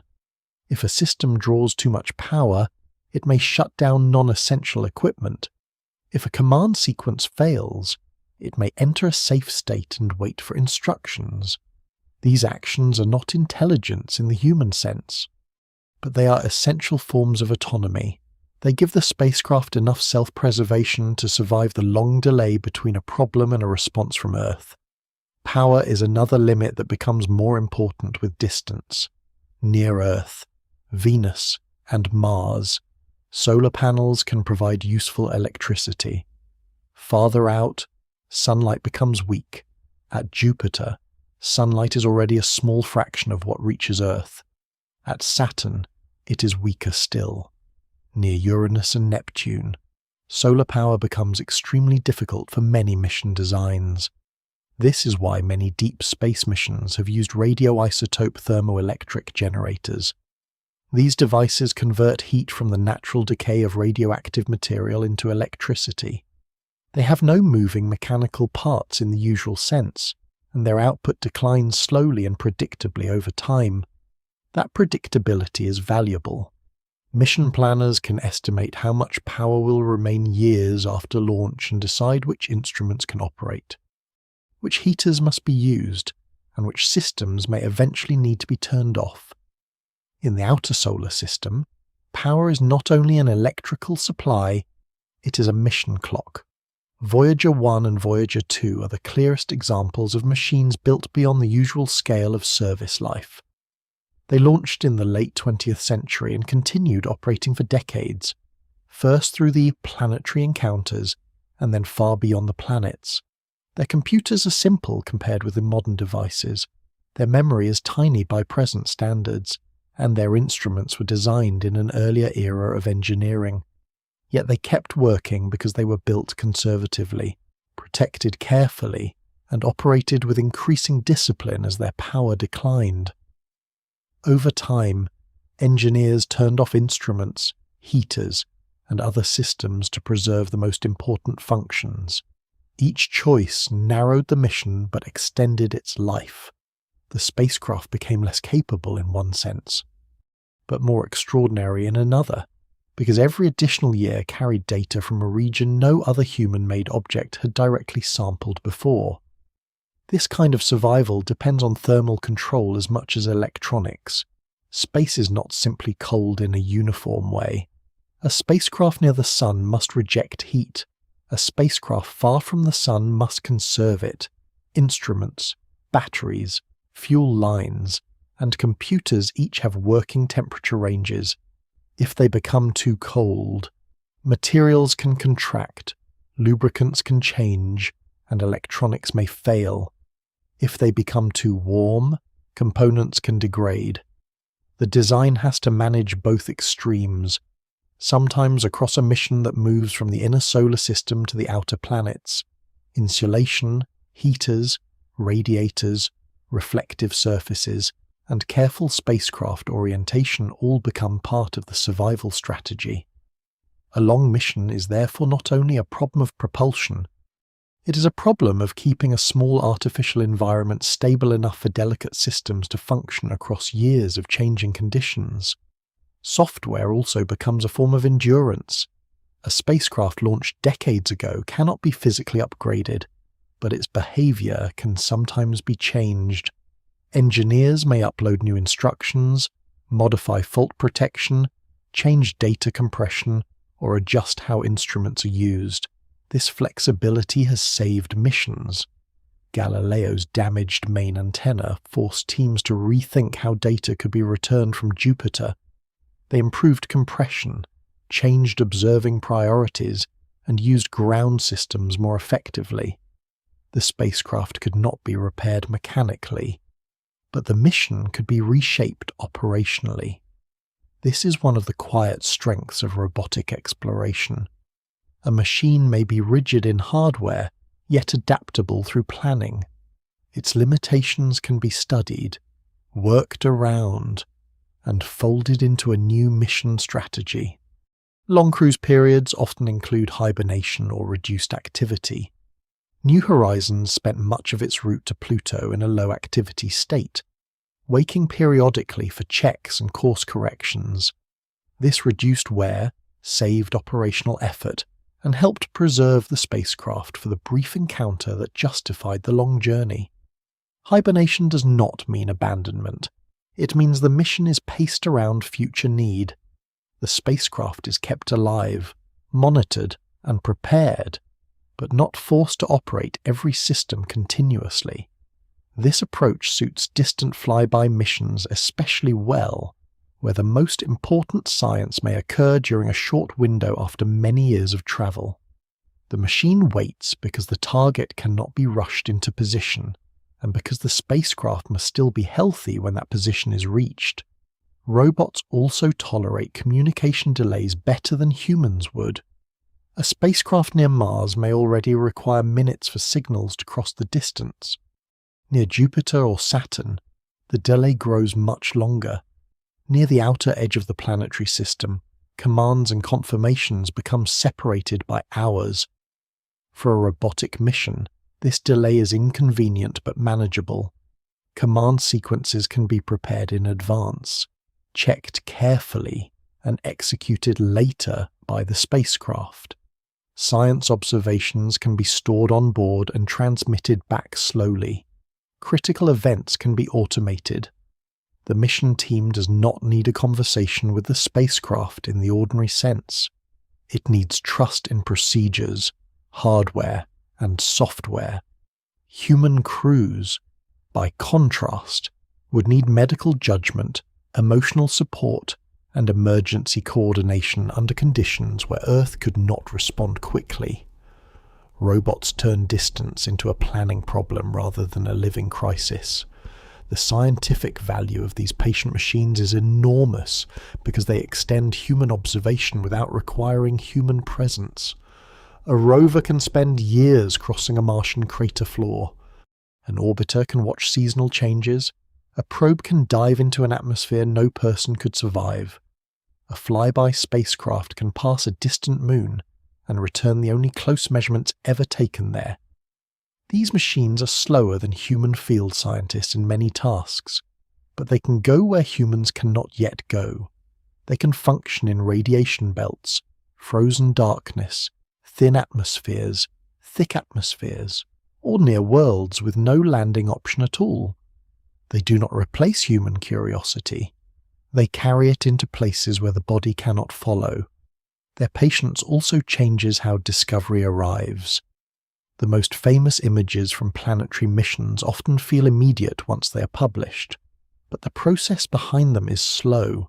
A spacecraft may spend years in cruise, hours or days collecting the key data, and months sending it home. Scientists may then spend years analysing the measurements. The discovery is not a single moment. It is a long chain of survival, transmission, calibration, interpretation, and revision. Cassini's work at Saturn continued to produce insight after the spacecraft was gone. Voyager data still holds historical value because it remains the only close record of Uranus and Neptune.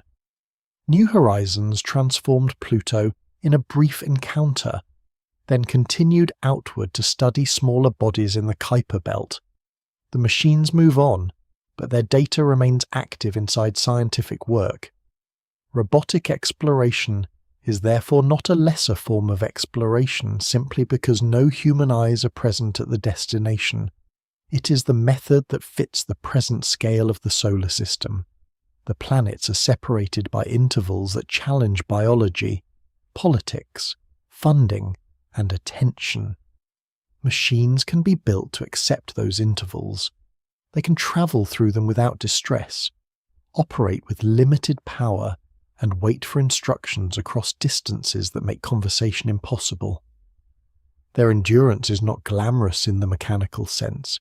It is careful, constrained, and deeply practical. Each successful mission proves that patience can be designed, tested, launched, and maintained across decades. The spacecraft does not know that it is waiting, but through it, science learns how to wait well. The human problem begins where robotic patience ends, because a crew cannot be placed into a spacecraft as if time were only an engineering variable. A machine can coast for years with most of its systems asleep, but a human body must be kept alive every moment. It needs air, water, food, temperature control, waste processing, medical care, radiation protection, and enough room for movement and work. Each of those needs adds mass. Each added kilogram must be launched from Earth and carried through every change in velocity. A robotic mission can accept a compact structure built around instruments, power, communications, and propulsion. A crewed mission must carry a small working habitat, and the habitat must remain safe not only during the outward journey, but also during operations at the destination and the return. This is why travel time matters so strongly for human exploration. The longer the journey lasts, the more the spacecraft stops being only a vehicle and becomes an enclosed world whose failure would leave the crew with no rescue. Mars sits near the edge of what seems technically imaginable. A journey of 7 to 9 months is difficult, but it can be compared with long stays in Earth orbit. Astronauts have lived for many months aboard space stations, and some have remained in orbit for more than a year. Those missions have shown that the human body can adapt to weightlessness for long periods, but they have also shown the cost of adaptation. Without gravity loading the skeleton and muscles, bones lose mineral density and muscles weaken. Fluids shift toward the head, contributing to changes in vision and pressure within the body. The cardiovascular system adjusts to an environment where it no longer has to work against the same downward pull. Exercise can reduce these effects, but it does not erase them. A crew travelling to Mars would need daily countermeasures, medical monitoring, and a spacecraft designed to support health across months of confined flight. For Mars, those problems are severe but not beyond serious study. For the outer planets, the same problems expand beyond experience. A journey to Jupiter measured in years would require life support systems operating with extraordinary reliability, not as a short-term mission support system, but as a long-term biological infrastructure. Water would have to be recycled repeatedly. Air would need to be cleaned and regenerated. Food would have to be stored for years or partly produced on board, each option creating mass, complexity, and risk. Spare parts would be essential because pumps, filters, seals, fans, sensors, valves, and computers would be used continuously. On Earth, a failed component can be replaced from a supply chain. In deep space, the spacecraft carries the supply chain with it.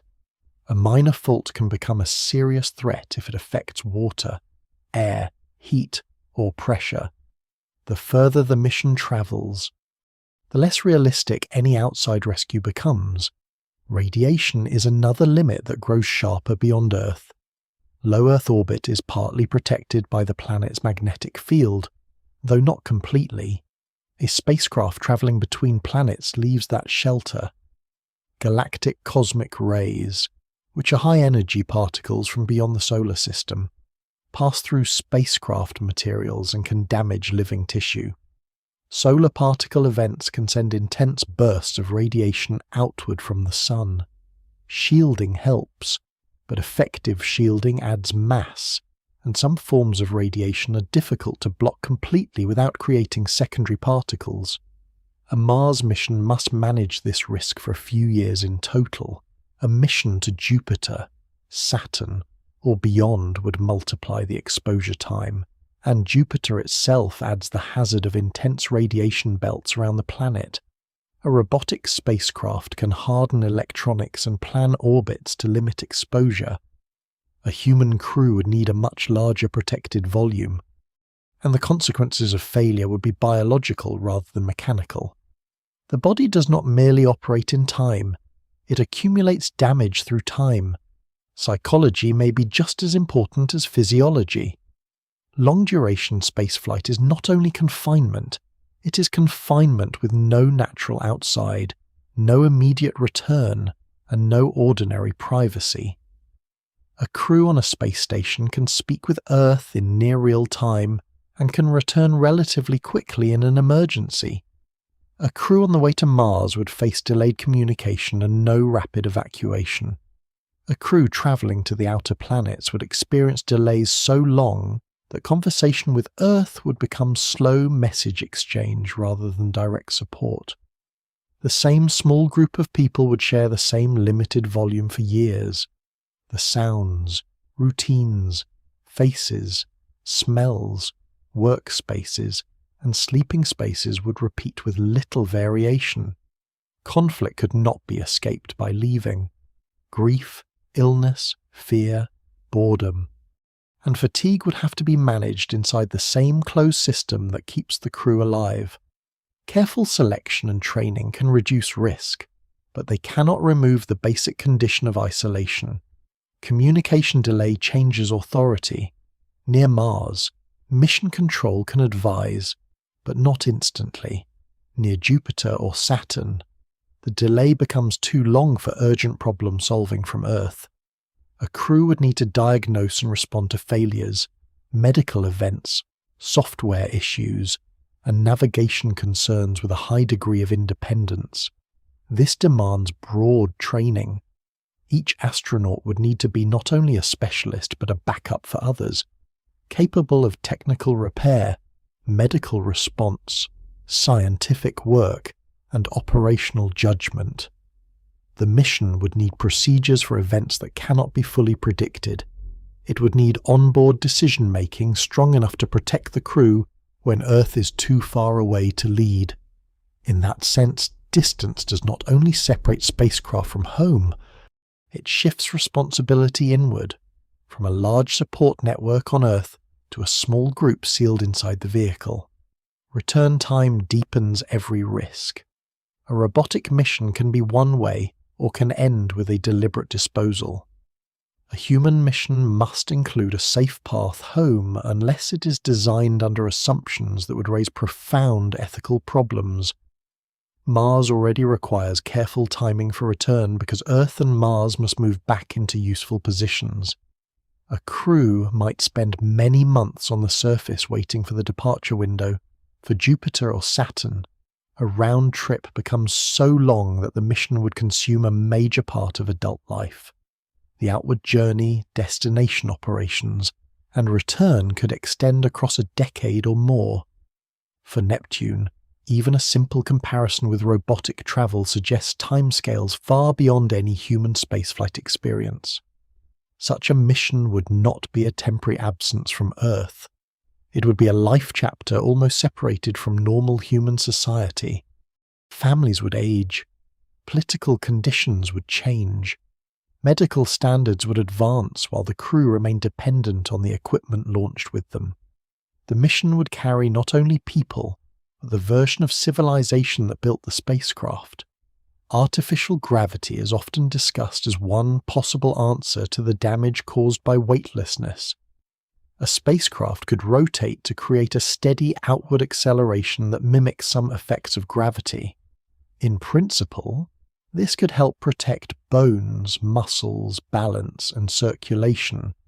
In practice, it adds structural difficulty. The rotating parts must be large enough or carefully designed to avoid uncomfortable effects on the inner ear. Connections between rotating and non-rotating sections complicate engineering. The system must remain reliable for the entire journey. Even if artificial gravity solves one set of problems, it does not solve radiation, isolation, repair, medical care, or the mass of life support. It may become part of future crewed exploration, but it does not turn years of deep space travel into a simple extension of current missions. Suspended animation is another idea often imagined as a solution, because it would reduce the subjective burden of time. If a crew could safely sleep through the journey, long travel would become less psychologically demanding and perhaps reduce life support needs. But this remains speculative. Human medicine cannot yet place people into safe multi-year hibernation and revive them reliably. Lowering metabolism, preventing tissue damage, avoiding blood clots, maintaining immune function, preserving muscle and bone, and monitoring the body across years would all have to be solved. Natural hibernation in some animals is not a direct model for human interplanetary travel. It is a biological adaptation shaped by evolution, not a technology ready to scale. Until such methods exist, human crews would have to live through the journey awake, day after day, while the spacecraft slowly crosses the orbits that robots can endure without awareness. This is why the travel times to every planet are not only navigation facts, they define which destinations belong to robotic exploration and which might one day involve crews. Venus is nearby but hostile at the surface. Mercury is difficult to orbit and harsh near the Sun. Mars is distant enough to be dangerous but close enough to remain the main candidate for human exploration. Jupiter and Saturn are scientifically rich but biologically severe in time, radiation, and return requirements. Uranus and Neptune lie beyond any current human mission horizon. The barrier is not a lack of courage. It is the combined reality of physiology, psychology, engineering reliability, and the calendar imposed by orbital motion. Human beings are adaptable, but they are not timeless. The body records the journey. The mind lives inside it, for now. The planets beyond Mars remain places where machines can carry inquiry more safely than people, and where the most honest measure of distance is the amount of life that would have to be spent in transit. Failure in planetary exploration is rarely a single moment. Even when it appears that way from Earth, a spacecraft may vanish during one burn one descent, one software sequence, or one missed communication, but the loss contains years of design, testing, waiting, and flight. This is why failed missions feel different from ordinary technical failures. A launch vehicle can be rebuilt, an instrument can be redesigned, a budget can sometimes be renewed. Time cannot be recovered. If a spacecraft fails after months on the way to Mars, the mission has not only lost hardware and money, it has lost the launch opportunity, the crews, the work of the operating team, and the scientific results that were expected to guide the next step. If a spacecraft fails near Jupiter or Saturn after years of travel, the loss becomes even heavier, because the replacement mission may not arrive for a decade or more. Planetary exploration therefore carries a hidden cost that is measured not only in currency, but in delayed knowledge. The history of Mars shows this clearly because Mars has been attempted so often and has resisted so many attempts. Early missions from both the United States and the Soviet Union struggled with launch failures, navigation errors, communication losses, and landing problems. Some spacecraft never left Earth orbit properly. Some crossed interplanetary space and then failed before they could begin science. Some reached the planet but could not survive the final steps of arrival. These failures were not all caused by the same weakness. They came from different parts of an extremely long chain. A rocket stage underperforms. A sensor gives misleading information. A command sequence behaves differently than expected. A landing engine shuts down too early. A unit conversion is missed. A spacecraft enters the atmosphere at the wrong altitude or speed. Any one of these details can end a mission. Because the spacecraft is operating in a place where small mistakes have no soft landing. The time already spent makes the loss sharper, but the final cause may be almost painfully small. Mars Climate Orbiter is often remembered because its failure involved a mismatch between measurement systems. One part of the work used one set of units, while another used a different set, and the result was a navigation error that sent the spacecraft too low during arrival. The mistake was simple enough to understand after the fact, but its consequences were complete. The spacecraft had already been built, launched, and sent across the interplanetary gap. It didn't fail because Mars was unknown in some dramatic sense. It failed because spaceflight gives ordinary errors extraordinary reach. Mars Polar Lander, lost soon afterward, showed another version of the same rule.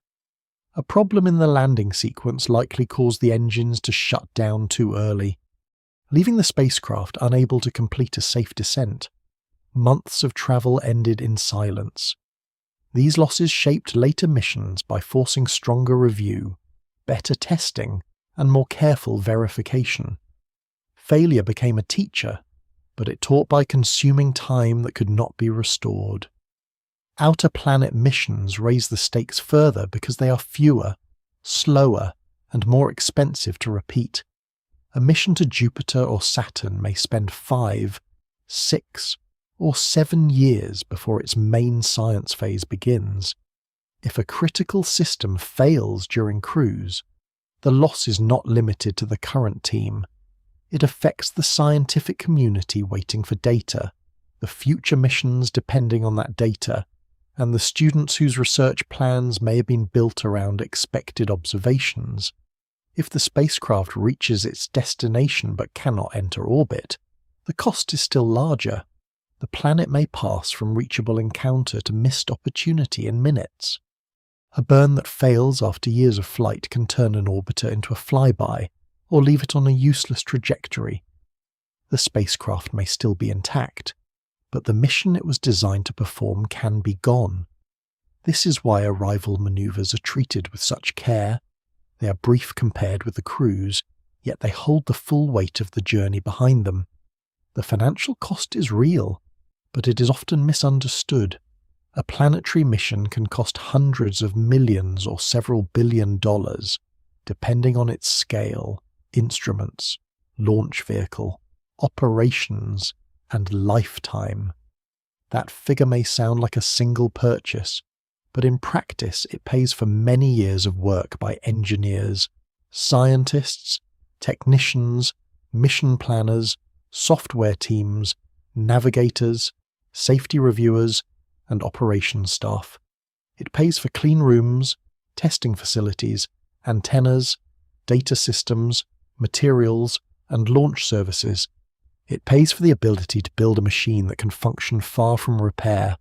When a mission succeeds, the cost is spread across years of returned knowledge, public data, trained researchers, new methods, and discoveries that often remain useful long after the spacecraft stops operating. When a mission fails, much of that investment still produces skill and lessons, but the primary scientific return may be lost. The public may see only the missing images or the silent lander. The deeper cost is the interruption of a chain of questions. Long development cycles add another form of time cost. A mission may begin as a proposal many years before launch. It must be selected, funded, designed, built, tested, reviewed, integrated with a rocket, launched during the correct window, and then operated through cruise and arrival. For a major outer solar system mission, the interval from early concept to first major science results can stretch across decades. This means a failed mission does not simply reset to the beginning. The next attempt has to compete again for funding, technology, launch opportunities, and institutional attention. Teams may disperse, expertise may move to other projects. Instruments may need redesign because the original components are no longer available. Scientific priorities may shift while the replacement is planned. The planet remains in its orbit, but the human system around the mission has changed. Failure therefore produces organizational loss as well as technical loss. The effect on ambition is complicated because missions are expensive and slow. Space agencies try to reduce risk. They test more, review more, and choose designs with proven elements when possible. This caution is rational. A conservative design that reaches its planet and works can return more science than a bold design that fails before arrival. Yet excessive caution can also delay harder questions. Returning samples from Mars, landing on Europa, flying through the plumes of Enceladus with advanced instruments, or orbiting the ice giants all require difficult systems and long commitments. Each step carries risk, and the cost of that risk is amplified by travel time. Ambitious missions can be postponed for years because the failure would be so expensive. The result is a slow tension inside exploration itself. Science advances by attempting what has not yet been done, but planetary travel punishes attempts that are not ready. This tension is not a flaw in the people planning missions. It is a condition created by the solar system. The distances are large enough that every attempt must be treated seriously. Launch windows do not wait for convenience. Cruise phases cannot be shortened by urgency alone. Communication delays prevent easy rescue. The spacecraft cannot be repaired after departure. A mission must therefore carry its own quality into space before anyone knows whether hidden weaknesses remain. Testing on Earth tries to expose those weaknesses, but no test can reproduce the entire future of a spacecraft. It cannot perfectly copy years of radiation, vibration, thermal cycling, software execution, human decision-making, and final arrival under real planetary conditions. Every launch contains a residue of uncertainty, even after the most careful preparation. Still, failure does not make planetary exploration futile. It is part of how the field becomes more capable. Each loss leaves evidence. Engineers examine telemetry, reconstruct events, test assumptions, and change procedures. Later, spacecraft inherit those lessons. Landing systems improve. Navigation checks become stricter. Software reviews become deeper. Communication plans become more robust. The success of later Mars rovers, Jupiter orbiters, Saturn exploration, and distant flybys rests partly on the failures that came before them. The price was high, but the learning was real. This is one of the quieter truths of space exploration. The path to reliable knowledge is built from both returned data and missing signals. A silent spacecraft can still alter the future if its loss is understood. The cost of lost years therefore makes success more meaningful. When a spacecraft arrives after a long cruise and begins sending data, it is not merely performing a planned task, it is preserving the time invested in it. It is keeping alive the work of people who may have spent much of their careers waiting for that moment. It is turning a launch window, a trajectory, and a chain of risky decisions into knowledge that can be used by others. Every image from a distant planet carries this background, even when the image itself seems immediate. Behind it are the missions that failed, the reviews that followed, the hardware that was redesigned, and the years that could not be retrieved. Planetary exploration advances because people accept those losses without becoming careless about them.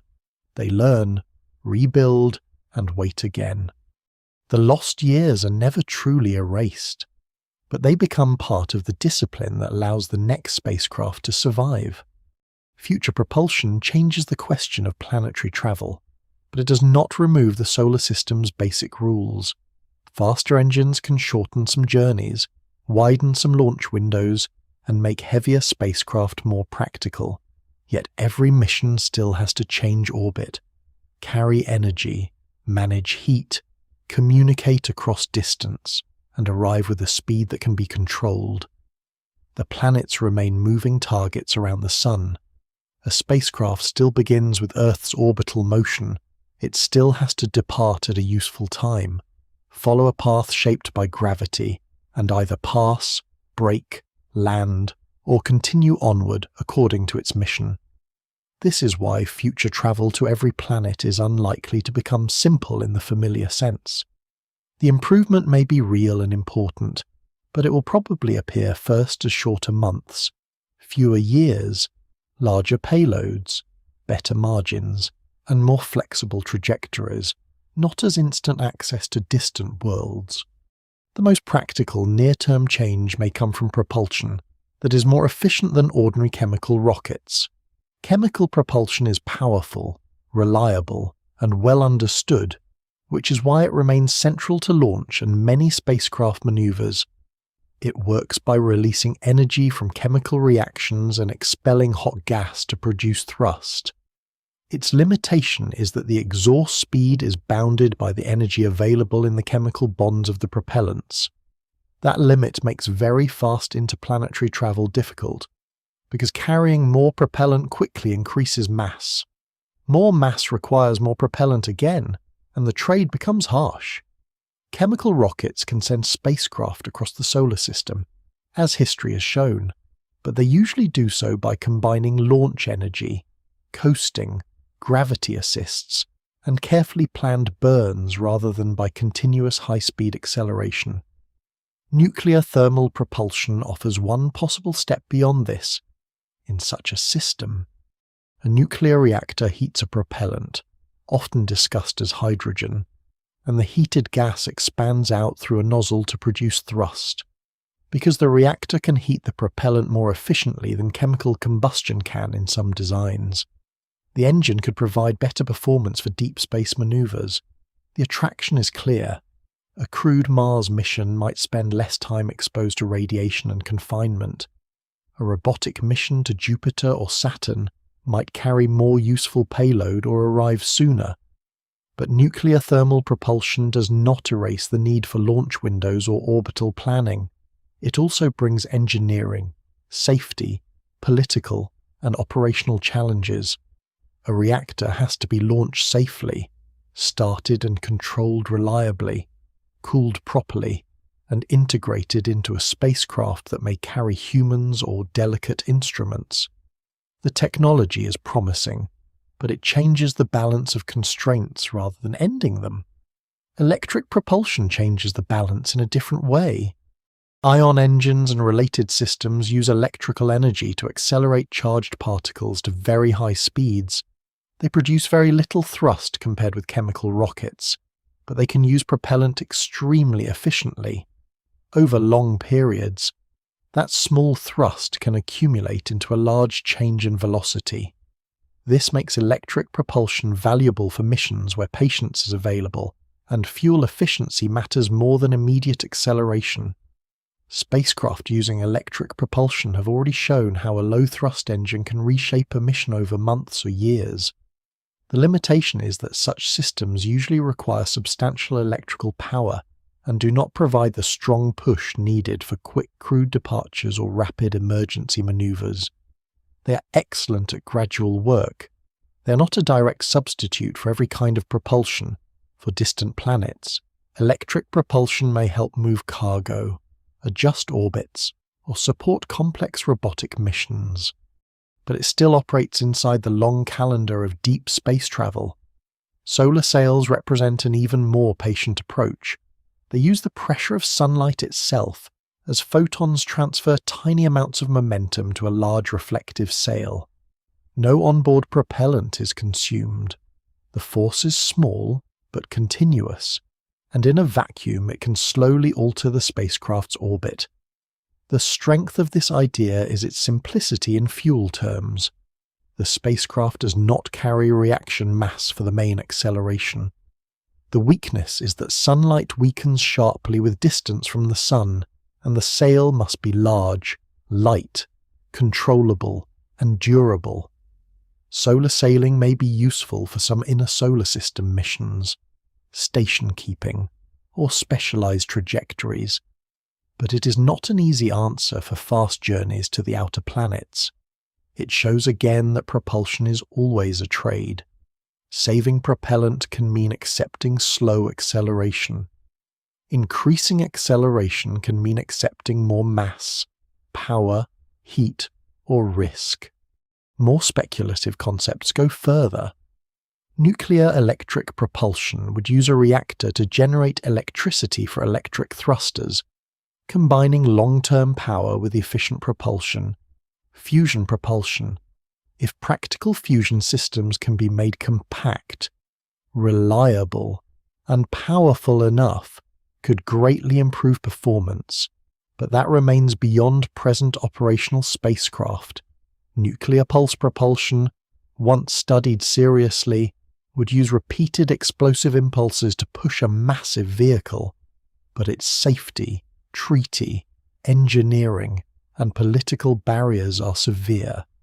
Antimatter propulsion is even more distant, limited by the extreme difficulty of producing, storing, and controlling antimatter in useful quantities. These ideas matter because they define the range of imagination, but scientific caution is necessary. A concept that works in equations or limited laboratory physics is not the same as a flight-ready system. Spacecraft need reliability, maintainability, thermal control, guidance, shielding, and safe launch integration. The gap between theoretical speed and mission reality can be very large. Even with better propulsion, arrival remains a constraint. A spacecraft that reaches Jupiter faster must still slow down if it intends to orbit. A mission that races towards Saturn must still manage capture, ring plane crossings, moon flybys, power, and radiation exposure. A fast trip to Mercury still has to remove enough orbital energy to stay near the planet. Faster outbound travel can create higher arrival speeds, which then demand stronger braking systems or different mission architectures. Aerobraking can help at planets with atmospheres, but it brings heat and navigation risk. Gravity assist can still reduce fuel demands, but they require time and alignment. The destination does not disappear as an energy problem just because the cruise is faster. In many cases, speed moves the difficulty from the middle of the journey to the moment of arrival. Human exploration will benefit from faster propulsion if it becomes safe and reliable. But the improvement must be understood realistically. Cutting a Mars transit from many months to fewer months would reduce radiation exposure, life support needs, and psychological strain. That would matter greatly. It could make mission planning more flexible and reduce some risks.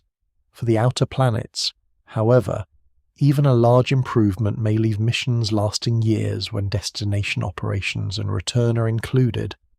A journey that once seemed impossibly long could become less impossible, but it would still require closed life support, medical autonomy, radiation protection, reliable habitats, and a return plan. Propulsion can shorten exposure to the deep space environment, but it cannot by itself solve the human body, the human mind, or the need for a spacecraft to remain habitable across the full mission. Robotic missions may gain more quickly from propulsion advances because they can accept unusual trajectories, long low-thrust spirals, compact power systems, and one-way operations.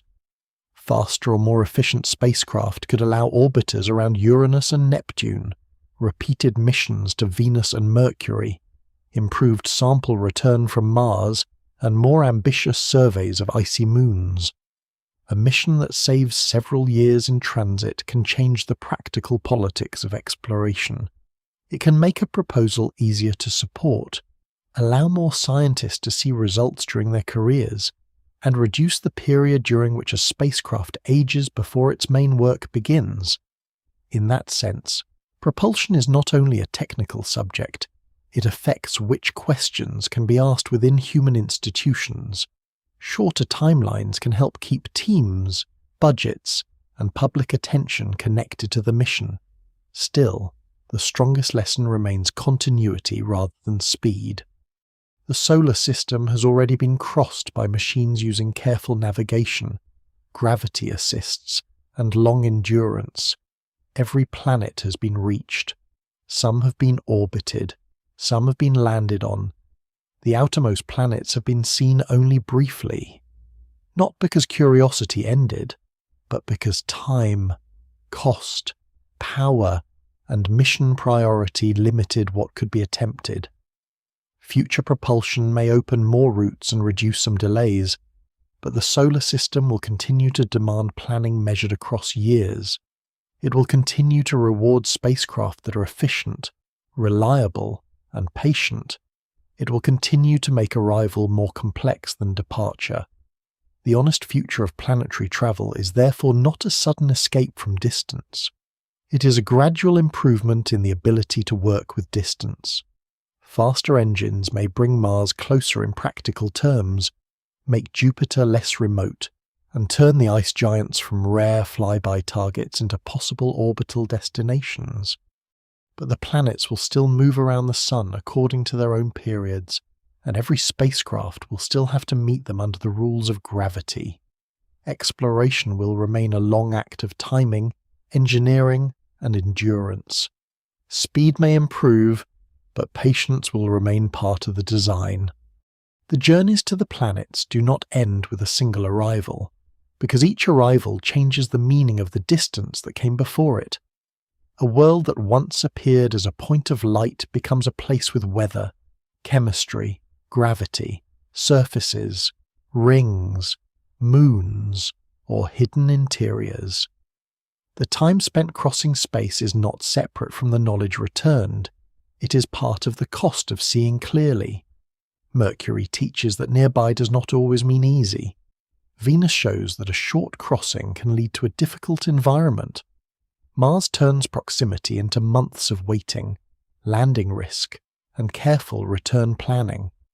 Jupiter and Saturn stretch exploration into years, where gravity assists, radiation, power, and institutional patience become as important as launch itself. Uranus and Neptune remain reminders that some worlds have only been touched by one brief passage, and that a single alignment can shape what an entire generation is able to learn. Faster engines may one day shorten these journeys, and better spacecraft may make distant orbiters more common.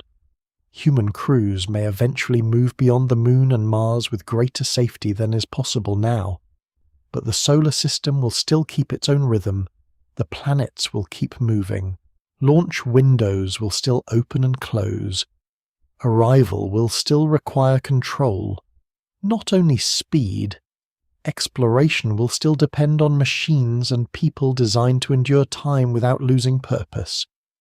In that slower truth, planetary travel becomes more than a measurement of distance.